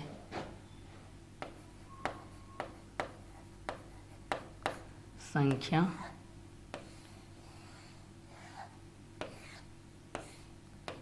यहाँ परवर्ती 10 11, 10 का परवर्ती 11 हो जाएगा, 11 का आगे 12, 12 का 13, 13 का 14, 14 का 15, 15 का 16। जैसे कि अब 11 का परवर्ती बोलोगे, यहाँ से 11 का और बोल देगा तो 12 आ जाएगा, 12 का 13 हो जाएगा, 13 का 14 हो जाएगा, 14 का 15, 15 का 16, 16 का 17, ऐसा बढ़ते जाएगा, ठीक है। जैसे यहाँ पर 10, 20, 30, 40, 10 का 11 होता है, 20 का 21 होता है, 30 का 31 होता है, 40 का 41 होता है, इसका बाद वाली संख्या। तो बाद वाली संख्या को परवर्ती संख्या, पहले वाली संख्या को पूर्ववर्ती संख्या कहते हैं। तो पूर्ण संख्या के बेस पे हम लोग इस चीज़ को देख सकते हैं भाई कि पूर्ववर्ती संख्या के बेस पे कि पूर्ण संख्या अगर प्राकृत संख्या में शून्य को सम्मिलित करने पर, प्राकृत संख्या में शून्य को सम्मिलित करने पर बना संख्या परिवार पूर्ण संख्या कहलाता है। प्राकृत संख्या में शून्य को सम्मिलित करने पर बना संख्या परिवार पूर्ण संख्या कहलाता है। पूर्ण संख्या को W से दर्शाया जाता है। पूर्ण संख्या को किससे दर्शाया जाता है? W से दर्शाया जाता है। पूर्ण संख्या W इक्वल टू 0 1 2 3 4 5 डैश होता है। सबसे छोटी पूर्ण संख्या शून्य है। सबसे पहली पूर्ण संख्या शून्य है। सबसे बड़ी पूर्ण संख्या ज्ञात करना असंभव है। शून्य प्राकृत संख्या नहीं होती है। शून्य एक प्राकृत संख्या नहीं होती है। तो इस कंटेंट के हिसाब से भी आप लोग इस चीज़ को क्या कर सकते हैं, यहाँ से जान सकते हैं भाई कि ये किस किस कंटेंट के अकॉर्डिंग रहेगा और किसके किसके बेसिस पे रहेगा। ये दोनों चीज़ों को भी आप लोग यहाँ से क्या कर सकते हैं, जान सकते हैं। ठीक है, तो शून्य का पूर्ववर्ती संख्या नहीं होती है, शून्य का परवर्ती संख्या होती है। तो इस कंटेंट के अकॉर्डिंग में भी आप लोग इस चीज़ को क्या कर सकते हैं, जान सकते हैं कि ये दोनों किस किस कंटेंट के अकॉर्डिंग होगा और किसके किसके बेसिस पे होते जाएगा। तो प्राकृत संख्या में शून्य को सम्मिलित करने पर, प्राकृत संख्या में शून्य को सम्मिलित करने पर, प्राकृत संख्या में शून्य को क्या करने पर, सम्मिलित करने पर बना संख्या परिवार आप लोगों का क्या कहलाता है, पूर्ण संख्या कहलाता है। क्या कहलाता है भाई, पूर्ण संख्या कहलाता है। तो ये आप लोगों का पूर्ण संख्या के बेसिस हो जाएगा। जब भी आप लोग इसको पूर्ण संख्या के बेस पे देखेंगे तो आपके पास यही कंटेंट आएगा कि ये पूर्ण संख्या के बेस पे आपके पास क्या क्या कंटेंट आ जाएंगे और किसके किसके बेसिस पे आते जाएंगे। ठीक है, तो इस कंटेंट के अकॉर्डिंग में हमारे पास ये जो चीज़ आएंगे इसी के बेसिस पे आ जाएंगे कि प्राकृत संख्या में शून्य को सम्मिलित करने पर बना संख्या परिवार पूर्ण संख्या कहलाता है। पूर्ण संख्या को W से प्रदर्शित किया जाता है। पूर्ण संख्या W इक्वल टू 0 1 2 3 4 5 होता है। सबसे छोटी पूर्ण संख्या शून्य होती है। सबसे पहली पूर्ण संख्या शून्य है। सबसे बड़ी पूर्ण संख्या याद करना संभव है। शून्य प्राकृत संख्या नहीं होती है। शून्य का पूर्ववर्ती संख्या नहीं होती है। शून्य का परवर्ती संख्या होती है। जैसे कि यहाँ पर हम लोग देख रहे हैं कि 5 का पूर्ववर्ती क्या होता है, तो 5 का पूर्ववर्ती होता है 4। उसी प्रकार हम लोग देख रहे हैं 4 का क्या होता है, तो 3, 3 का 2, 2 का 1, 10 का 9, 9 का 8, 8 का 7, 7 का 6। उसी प्रकार परवर्ती संख्या के बारे में जानेंगे तो परवर्ती संख्या के बारे में हमारे पास क्या क्या कंटेंट होगा। तो परवर्ती संख्या के बारे में जानेंगे तो 10 का परवर्ती 11, 11 का परवर्ती 12, 12 का परवर्ती 13, 13 का परवर्ती 14, 14 का परवर्ती 15, 15 का परवर्ती 16 और 10 का देखेंगे तो 11, 20 का 21, 30 का 31, 40 का 31, 52 का 53 हो जाएगा, 74 का देखेंगे तो 75 हो जाएगा, 78 का देखेंगे तो 79 हो जाएगा, 80 का देखेंगे तो 81 हो जाएगा, 1001 का देखेंगे तो 1002 हो जाएगा। ठीक है, तो पूर्ण संख्या के बेस पे हम लोग इस चीज़ को देख सकते हैं। तो पूर्ण संख्या में प्राकृत संख्या में अगर शून्य को सम्मिलित करने पर बना संख्या परिवार पूर्ण संख्या कहलाता है। पूर्ण संख्या को W से दर्शाया जाता है। पूर्ण संख्या W इक्वल टू 0 1 2 3 4 5 होता है। सबसे छोटी पूर्ण संख्या शून्य होती है। सबसे पहली पूर्ण संख्या शून्य है। सबसे बड़ी पूर्ण संख्या ज्ञात करना असंभव है। शून्य प्राकृत संख्या नहीं होती है। शून्य क्या होती है, प्राकृत संख्या नहीं होती है। शून्य का पूर्ववर्ती संख्या नहीं होती है। शून्य का परवर्ती संख्या होती है। तो इस कंटेंट के हिसाब से भी हम लोग इस चीज़ को जान सकते हैं भाई कि प्राकृत संख्या में शून्य को सम्मिलित करने पर बना संख्या परिवार पूर्ण संख्या कहलाता है। पूर्ण संख्या को W से दर्शाया जाता है। पूर्ण संख्या W इक्वल टू 0 1 2 3 4 5 होता है। सबसे छोटी पूर्ण संख्या शून्य है। सबसे पहली पूर्ण संख्या शून्य है। सबसे बड़ी पूर्ण संख्या याद करना संभव है। शून्य प्राकृत संख्या नहीं होती है। शून्य का पूर्ववर्ती संख्या नहीं होती है। शून्य का परवर्ती संख्या होती है। जैसे कि हम लोग 5 का पूर्ववर्ती 4 होता है, 4 का पूर्ववर्ती 3, 3 का 2, 2 का 1, 10 का 9, 9 का 8, 8 का 7, 7 का 6। परवर्ती 10 का 11, 11 का 12, 12 का 13, 13 का 14, 14 का 15, 15 का 16, 16 का 17, 52 का 53, 74 का 75, 78 का 79, 80 की 81, 1001 का 1002, 10 का 11, 20 का 21, 30 का 31, 40 का 41 के माध्यम से हो जाएगा।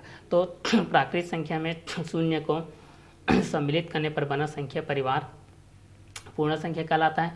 पूर्ण संख्या को W से दर्शाया जाता है। पूर्ण संख्या W इक्वल टू 0 1 2 3 4 5 होता है। सबसे छोटी पूर्ण संख्या 0 है, शून्य है। सबसे पहली पूर्ण संख्या भी शून्य है। सबसे बड़ी पूर्ण संख्या ज्ञात करना संभव है। शून्य प्राकृत संख्या नहीं होती है। शून्य का पूर्ववर्ती संख्या नहीं होती है। शून्य का परवर्ती संख्या होती है। तो इस कंटेंट के हिसाब से भी हम लोग इस चीज़ को क्या कर सकते हैं, सॉल्व कर सकते हैं भाई। ठीक है, तो ये आप लोगों का दूसरा संख्या पद्धति का दूसरा फैमिली मेंबर है जिसको हम लोग पूर्ण संख्या के नाम से जानते हैं। तो प्राकृत संख्या में शून्य को सम्मिलित करने पर बना संख्या परिवार पूर्ण संख्या कहलाता है। पूर्ण संख्या को W से दर्शाया जाता है। पूर्ण संख्या W इक्वल टू 0 1 2 3 4 5 होता है। सबसे छोटी पूर्ण संख्या शून्य है। सबसे पहली पूर्ण संख्या 0 है। सबसे बड़ी पूर्ण संख्या याद करना संभव है। शून्य प्राकृतिक संख्या नहीं होती है। शून्य का पूर्ववर्ती संख्या नहीं होती है। शून्य का परवर्ती संख्या होती है। प्राकृतिक संख्या में शून्य को सम्मिलित करने पर बना संख्या परिवार पूर्ण संख्या कहलाता है। पूर्ण संख्या को W से दर्शाया जाता है। पूर्ण संख्या W इक्वल टू 0 1 2 3 4 5 होता है। सबसे छोटी पूर्ण संख्या शून्य होती है। सबसे पहली पूर्ण संख्या शून्य है। सबसे बड़ी पूर्ण संख्या ज्ञात करना असंभव है। शून्य प्राकृतिक संख्या नहीं होती है। शून्य का पूर्ववर्ती संख्या नहीं होती है। शून्य का परवर्ती संख्या होती है।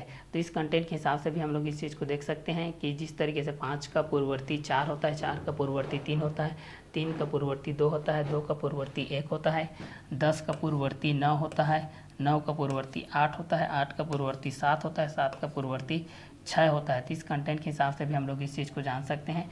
जैसे कि परवर्ती में देखते हैं तो 10 का परवर्ती 11, 11 का परवर्ती 12, 12 का परवर्ती 13, 13 का परवर्ती 14, 14 का परवर्ती 15, 15 का परवर्ती 16 हो जाएगा। तो 10 का क्या हो जाएगा 11 और 11 का क्या हो जाएगा 12, 12 का हो जाएगा 13, 13 का हो जाएगा 14, 14 का 15, 15 का 16। तो प्राकृतिक संख्या में शून्य को सम्मिलित करने पर बना संख्या परिवार, प्राकृतिक संख्या में शून्य को सम्मिलित करने पर बना संख्या परिवार पूर्ण संख्या कहलाता है। पूर्ण संख्या को W से दर्शाया जाता है। पूर्ण संख्या W equal to 0 1 2 3 4 5 dash dash dash हो जाएगा। सबसे छोटी पूर्ण संख्या शून्य है। सबसे पहली पूर्ण संख्या शून्य है। सबसे बड़ी पूर्ण संख्या याद करना संभव है। शून्य प्राकृतिक संख्या नहीं होती है। शून्य का पूर्ववर्ती संख्या नहीं होती है। शून्य का परवर्ती संख्या होती है। तो प्राकृतिक संख्या में शून्य को सम्मिलित करने पर बना संख्या परिवार पूर्ण संख्या कहलाता है। पूर्ण संख्या को W से दर्शाया जाता है। पूर्ण संख्या W इक्वल टू 0 1 2 3 4 5 होता है। सबसे छोटी पूर्ण संख्या शून्य है। सबसे पहली पूर्ण संख्या शून्य है। सबसे बड़ी पूर्ण संख्या याद करना संभव है। शून्य प्राकृतिक संख्या नहीं होती है। शून्य का पूर्ववर्ती संख्या नहीं होती है। शून्य का परवर्ती संख्या होती है। ठीक है, तो प्राकृतिक संख्या में शून्य को सम्मिलित करने पर बना संख्या परिवार पूर्ण संख्या कहलाता है। पूर्ण संख्या को W से दर्शाया जाता है। पूर्ण संख्या W इक्वल टू 0 1 2 3 4 5 होता है। सबसे छोटी पूर्ण संख्या शून्य है। सबसे पहली पूर्ण संख्या शून्य है। सबसे बड़ी पूर्ण संख्या याद करना संभव है। शून्य प्राकृतिक संख्या नहीं होती है।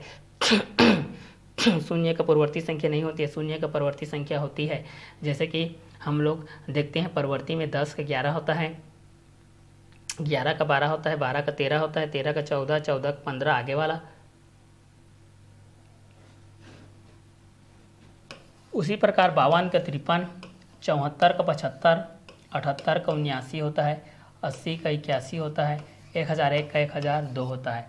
और पूर्ववर्ती की बात करते हैं तो 5 का 4 हो जाता है, 4 का 3, 3 का 2, 2 का 1, 10 का 9, 9 का 8, 8 का 7, 7 का 6 के बेस पे हो जाता है।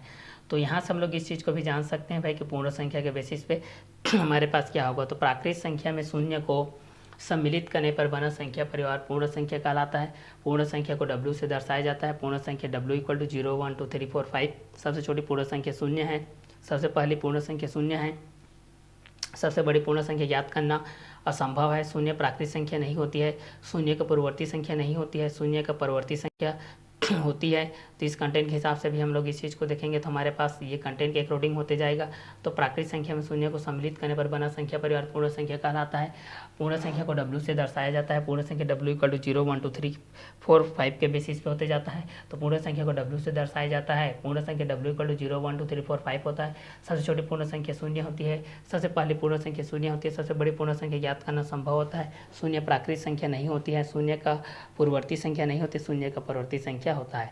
ये दूसरा कंटेंट पूर्ण संख्या के बेस पे। अब तीसरा जानते हैं भाई, तीसरा नंबर सिस्टम का कौन है, फैमिली मेंबर। ठीक है, तो तीसरा हमारे पास तीसरा जो कंटेंट होता है वो होता है इंटीजर नंबर,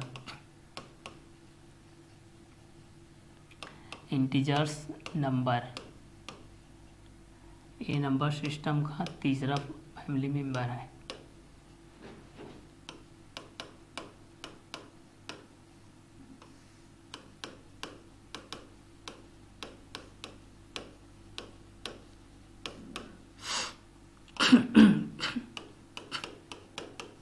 पूर्णांक संख्याएं, पूर्णांक संख्या के बारे में जानते हैं। अब तीसरा फैमिली मेंबर इंटीजर नंबर के बारे में। इससे पहले आप लोग पूर्ण संख्या के बारे में जान गए, ठीक है। किसके किसके बारे में जान गए भाई? पूर्ण संख्या के बारे में जान गए और प्राकृत संख्या के बारे में जान गए। प्राकृत संख्या के बारे में जान गए और पूर्ण संख्या के बारे में। दो संख्या के बारे में आप लोग यहाँ से जान गए कि प्राकृत संख्या क्या होती है, पूर्ण संख्या क्या होती है। अब तीसरा है हमारे पास पूर्णांक संख्या। तीसरा जो मेंबर है वो हमारे पास क्या है? पूर्णांक संख्या है। अब इसके बारे में जानेंगे कि पूर्णांक संख्या होती क्या है, इस कंटेंट के बारे में जानेंगे। क्लियर?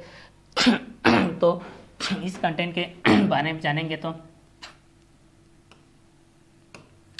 धनात्मक,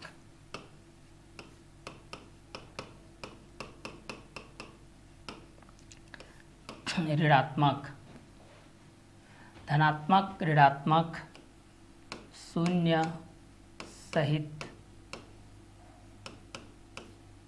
धनात्मक, ऋणात्मक, शून्य सहित सम्मिलित परिवार को, सम्मिलित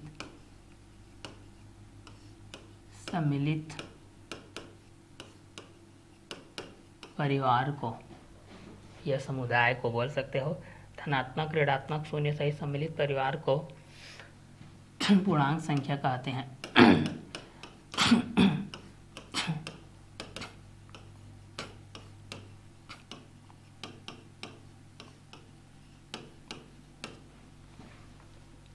धनात्मक, ऋणात्मक, शून्य सहित सम्मिलित परिवार को क्या कहते हैं? पूर्णांक संख्या कहते हैं। ठीक है, तो धनात्मक परिवार, धनात्मक, ऋणात्मक, शून्य सहित सम्मिलित परिवार को पूर्णांक संख्या कहते हैं। क्या संख्या कहते हैं? पूर्णांक संख्या कहते हैं। ठीक है, तो धनात्मक, ऋणात्मक, शून्य सहित सम्मिलित परिवार को पूर्णांक संख्या कहते हैं। तो इसमें पॉजिटिव भी है, नेगेटिव भी है, जीरो भी है, प्लस भी है, माइनस भी है और जीरो भी है, प्लस भी है, माइनस भी है और क्या है? जीरो भी है। तो यहाँ से हम लोग इस चीज़ को बोल सकते हैं कि धनात्मक, ऋणात्मक, शून्य सहित सम्मिलित परिवार को पूर्णांक संख्या कहते हैं। तो एक में धनात्मक है, ऋणात्मक है, शून्य भी है, सहित सम्मिलित परिवार को पूर्णांक संख्या कहते हैं। तो धनात्मक, ऋणात्मक, शून्य सहित सम्मिलित परिवार को पूर्णांक संख्या कहते हैं। क्या संख्या कहते हैं? पूर्णांक संख्या कहते हैं। तो पूर्णांक संख्या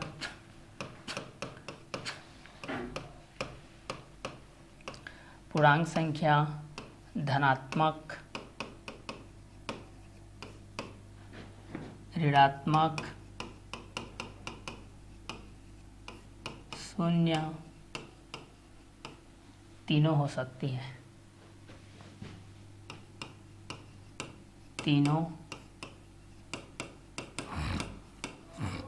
हो सकती है। क्लियर?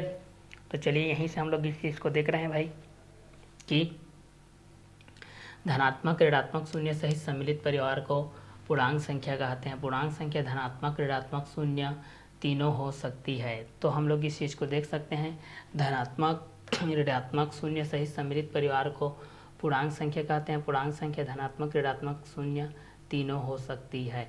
ठीक है, तो एक को हम लोग धनात्मक के बेस पे देख लेते हैं। हमारे पास धनात्मक के बेस पे क्या आता है और ऋणात्मक के बेस पे क्या आता है, शून्य के बेस पे क्या आता है, ये सारे चीज़ को भी हम लोग यहाँ से देख सकते हैं। तो धनात्मक, ऋणात्मक, शून्य सहित सम्मिलित परिवार को पूर्णांक संख्या कहते हैं। पूर्णांक संख्या धनात्मक होती है, ऋणात्मक होती है, शून्य होती है, तीनों हो सकती है।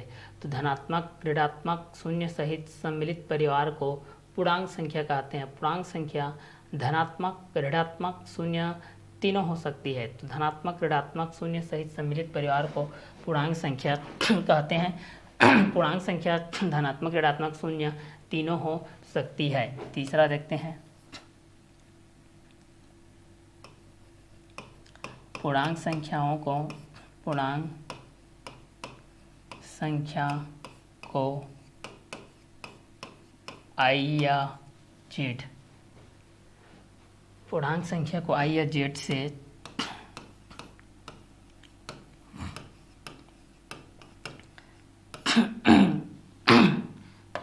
प्रदर्शित, आई या जेड से पूर्णांक संख्या को आई या जेड से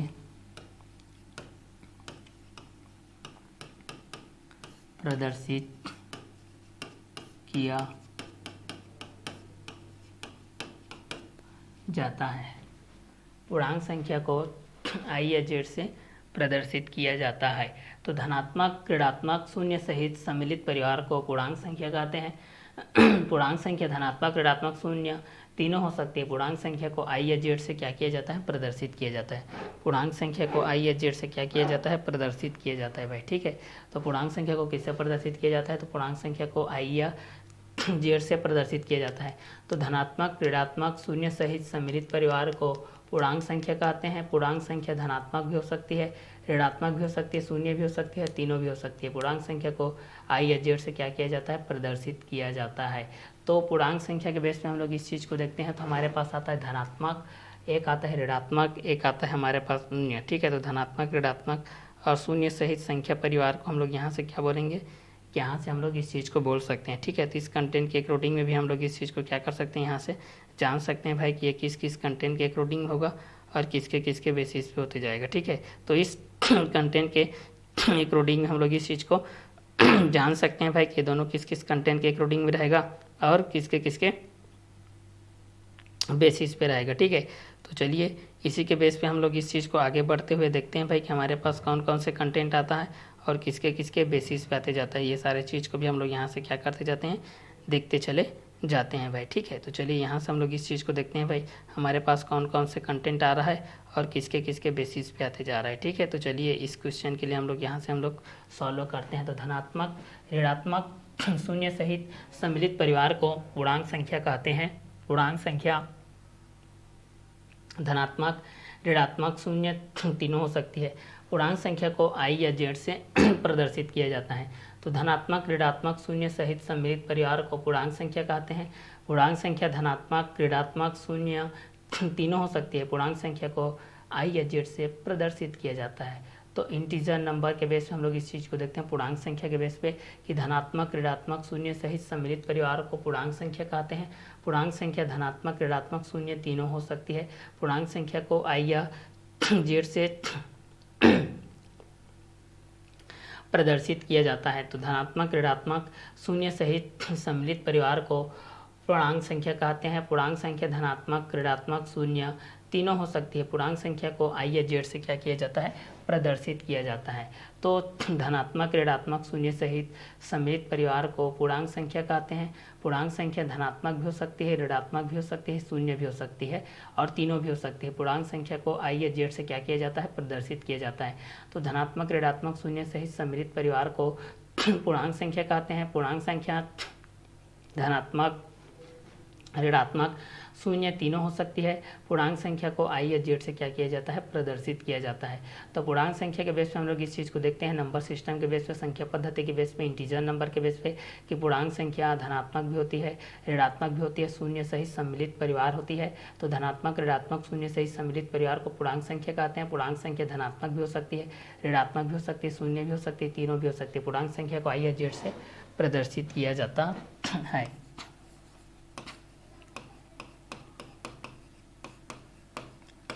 पूर्णांक संख्या i इक्वल टू मान लेते हैं कि -3 है, -2, -1, 0, यहाँ पर आता है +1, +2, +3। इसको ऐसा नहीं लिखा जाता है, ठीक है, क्योंकि ये तो प्लस होता है। ये आप लोगों का पूर्णांक संख्या जहाँ से स्टार्ट होती है वहीं पर क्या होती है, ख़त्म होती है। -3 से स्टार्ट होकर के +3 पर ख़त्म हो गई, ठीक है, इस कंटेंट के अनुसार से। तो पूर्णांक संख्या को हम लोग आई से भी दर्शा सकते हैं और जेड से भी दर्शा सकते हैं। दोनों से आप लोग इस चीज़ को क्या कर सकते हैं भाई, दर्शा सकते हैं, ठीक है। तो -3, -2, -1, 0, +1, +2, +3 पूर्णांक संख्या को हमेशा संख्या रेखा पे दर्शाया जाता है।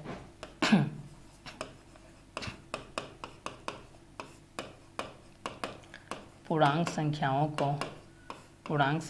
को संख्या रेखा पर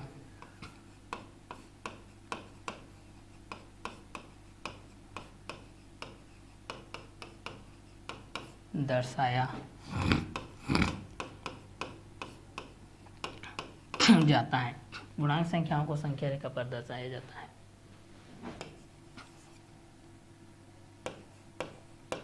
जैसे संख्या रेखा के बेस पे हम लोग इस चीज़ को देखेंगे,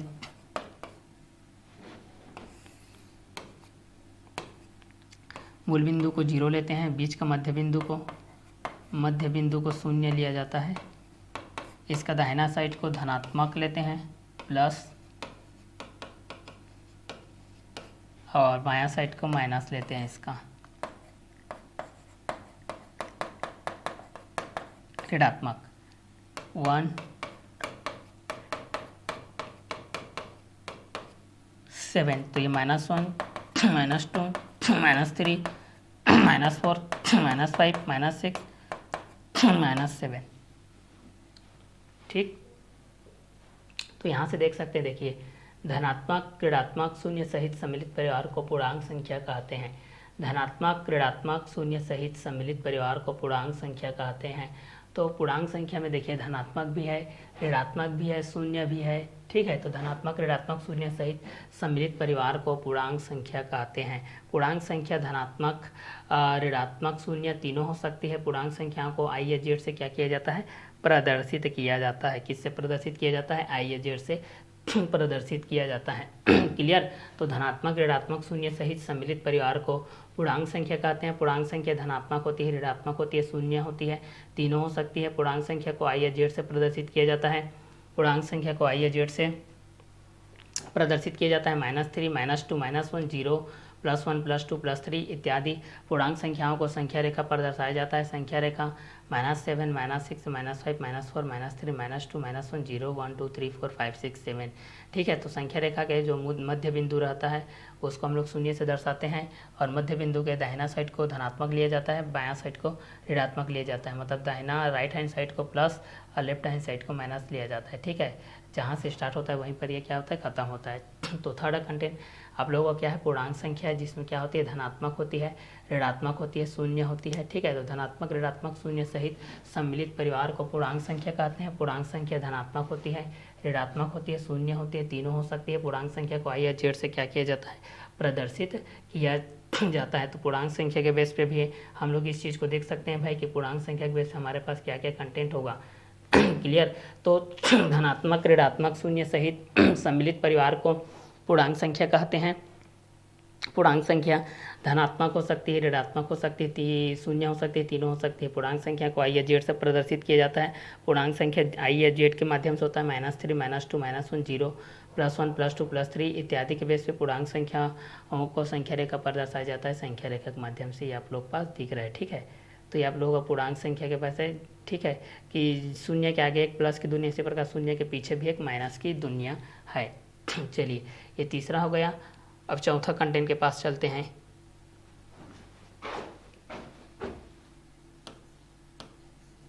चौथा है हमारे पास रेशनल नंबर।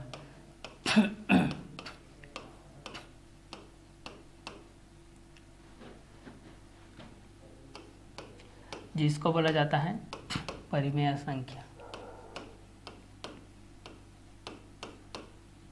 ये भी नंबर सिस्टम का है, ये भी किसका है, नंबर सिस्टम का है, ठीक है।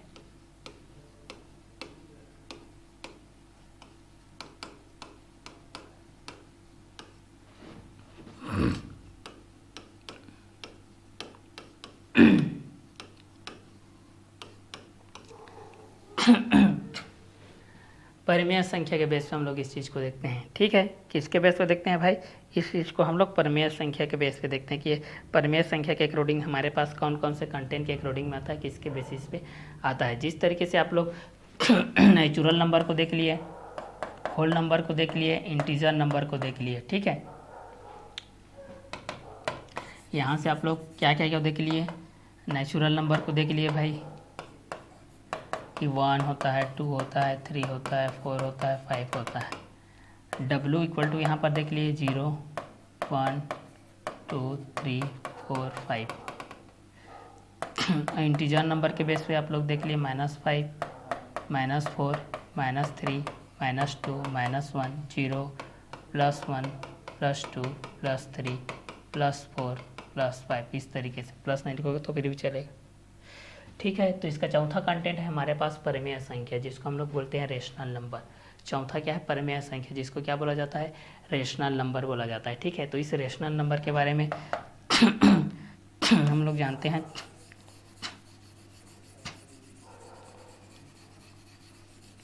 इस रेशनल नंबर के बेसिस पे हम लोग इस चीज़ को जानते हैं भाई, हमारे पास एक किस किस कंटेंट के अकॉर्डिंग होगा और किसके किसके बेसिस पे होते जाएगा, ठीक है। तो चलिए रेशनल नंबर जिसको परिमेय संख्या बोलते हैं, जिसको क्या बोला जाता है, परिमेय संख्या।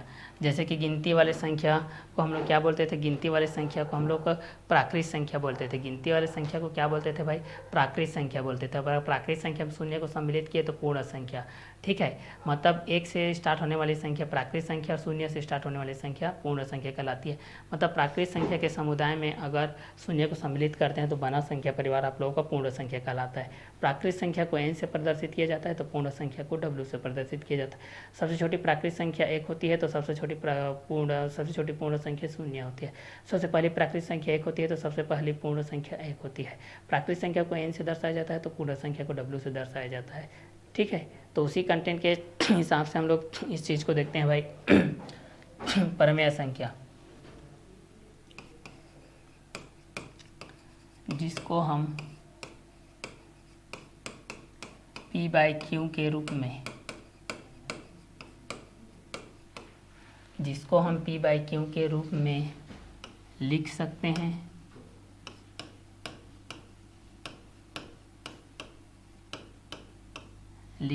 जिसको हम p/q के रूप में लिख सकते हैं, जहाँ q is not equal to 0, जहाँ p व q दो धनात्मक पूर्णांक हैं, जहाँ p व q दोनों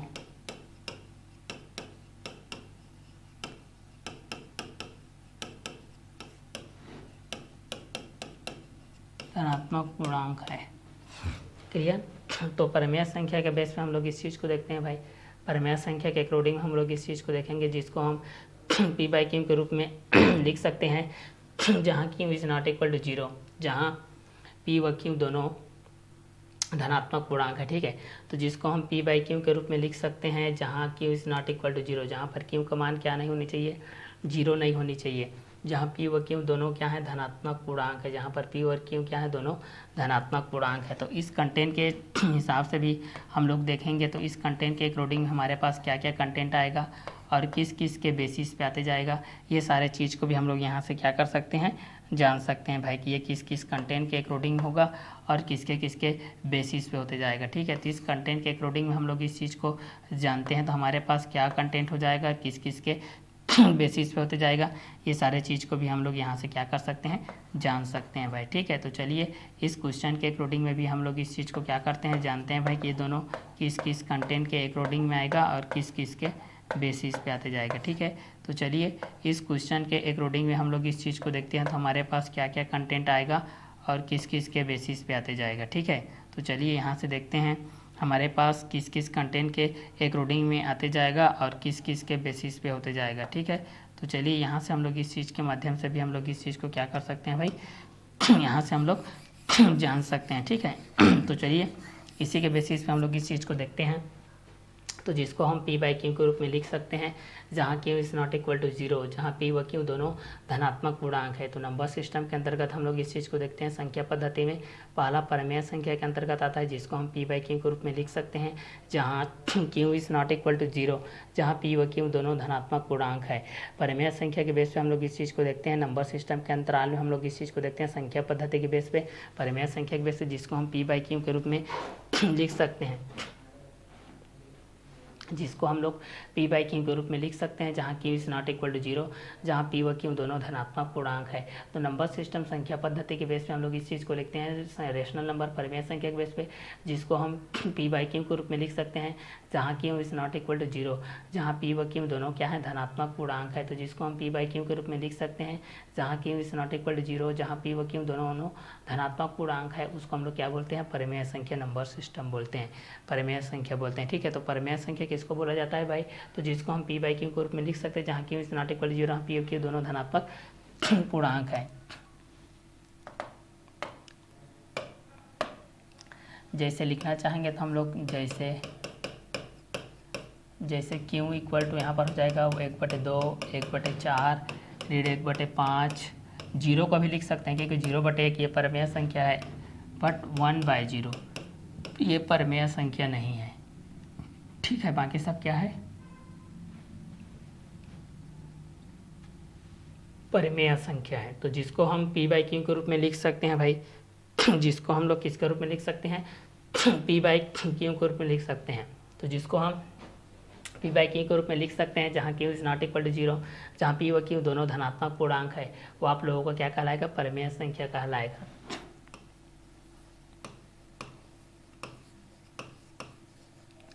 परिमेय संख्या, परिमेय संख्या को क्यू से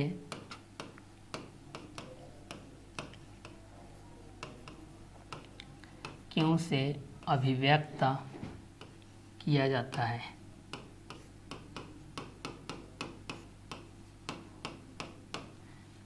है। तो परिमेय संख्या के बेस पे हम लोग इस चीज़ को देखते हैं, जिसको हम पी बाई क्यू के रूप में लिख सकते हैं, जहाँ q is not equal to zero, जहाँ पी व क्यू दोनों धनात्मक पूर्णांक है, जैसे क्यू इक्वल टू 1/2, 1/4, -1/5, 0/1।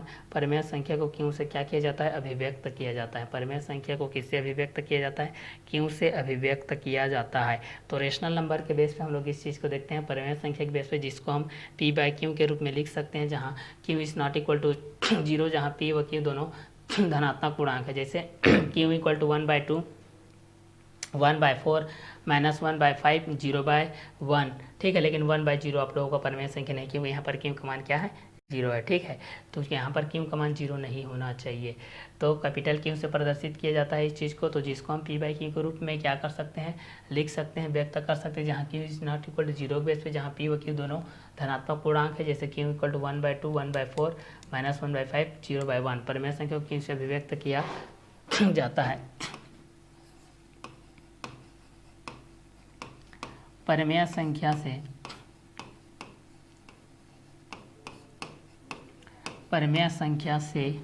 तुल्य परिमेय संख्या भी प्राप्त किया जाता है। तुल्य परिमेय संख्या भी प्राप्त किया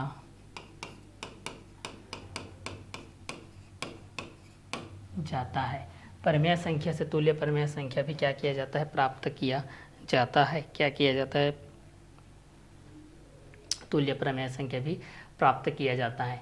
तो जिसको हम पी बाई क्यू के रूप में लिख सकते हैं, जिसको हम लोग पी बाई क्यू के रूप में क्या कर सकते हैं, लिख सकते हैं, जहाँ q is not equal to zero, जहाँ पी व क्यू दोनों धनात्मक पूर्णांक है, जैसे क्यू इक्वल टू 1/2, 1/4, -1/5, 0/1 के बेस पे, तो आप लोगों का परिमेय संख्या कहलाएंगे। ठीक है, तो नंबर सिस्टम का ये चौथा कंटेंट है आप लोगों का रेशनल नंबर, जिसको परिमेय संख्या बोलते हैं, जिसको हम लोग पी बाई क्यू के रूप में लिख सकते हैं, जहाँ q is not equal to zero, जहाँ पी व क्यू दोनों धनात्मक पूर्णांक है, जैसे क्यू इक्वल टू 1/2, 1/4, -1/5, 0/1। परिमेय संख्या को क्यू से अभिव्यक्त किया जाता है। परिमेय संख्या से तुल्य परिमेय संख्या भी प्राप्त किया जाता है। तो नंबर सिस्टम में हम लोग इस चीज़ को देखते हैं संख्या पद्धति के बेस पे।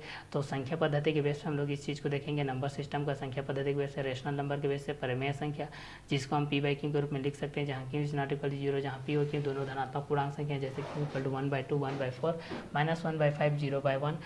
परिमेय संख्या को क्यू से अभिव्यक्त किया जाता है। परिमेय संख्या से तुल्य परिमेय संख्या भी प्राप्त किया जाता है। ठीक है, परिमेय संख्या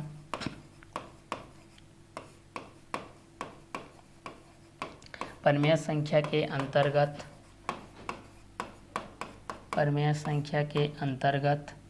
प्राकृत संख्या,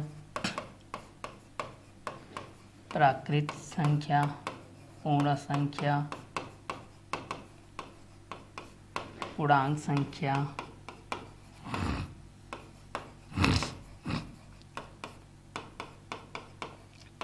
तीनों आते हैं।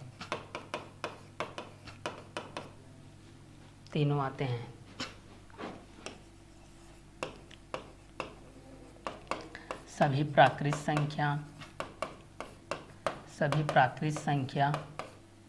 परिमेय संख्या होते हैं। परिमेय संख्या होते हैं। सभी पूर्ण संख्या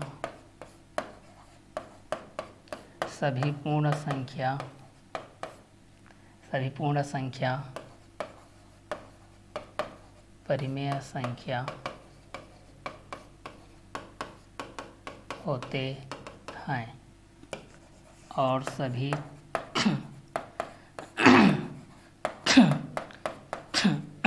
पूर्णांक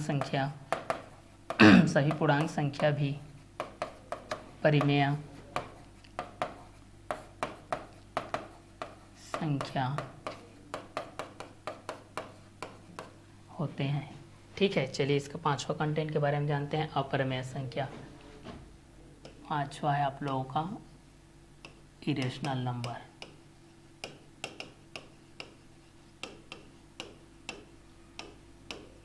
इरेशनल नंबर जिसको हम लोग क्या बोलते हैं, अपरिमेय संख्या।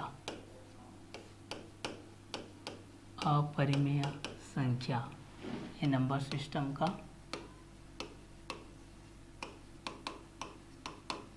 पांचवा कंटेंट है संख्या पद्धति का। तो यहाँ से लिखते हैं जिसको हम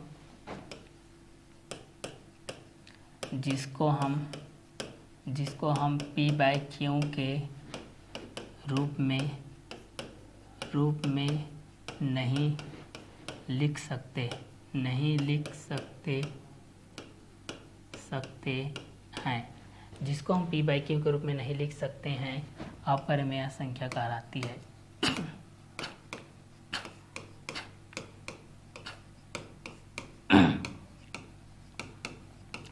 अपरिमेय संख्या कहलाती है। अपरिमेय संख्या को S से व्यक्त किया जाता है। अपरिमेय संख्या को S से व्यक्त किया जाता है। S इक्वल टू हो जाएगा √3, √8, √7, √5 पाई। ये सब अपरिमेय संख्या है। ठीक है, तो जिसको हम P बाई Q के रूप में नहीं लिख सकते, अपरिमेय संख्या कहलाती है। अपरिमेय संख्या को S से दर्शाया जाता है। S इक्वल टू √3, √8, √7, √5 पाई के बेस हो जाएगी, आप लोगों का अपरिमेय संख्या कहलाएगा। और ये सभी आप लोगों का रियल नंबर के अंतर्गत आते हैं। रियल नंबर्स, वास्तविक संख्या, और इन सब का समुदाय रियल नंबर्स, जिसको बोला जाता है वास्तविक संख्याएं। वास्तविक संख्या रियल नंबर, सभी परिमेय एवं अप्रमेय, सभी प्रमेय एवं अप्रमेय संख्याओं को, सभी प्रमेय एवं अप्रमेय संख्याओं को सम्मिलित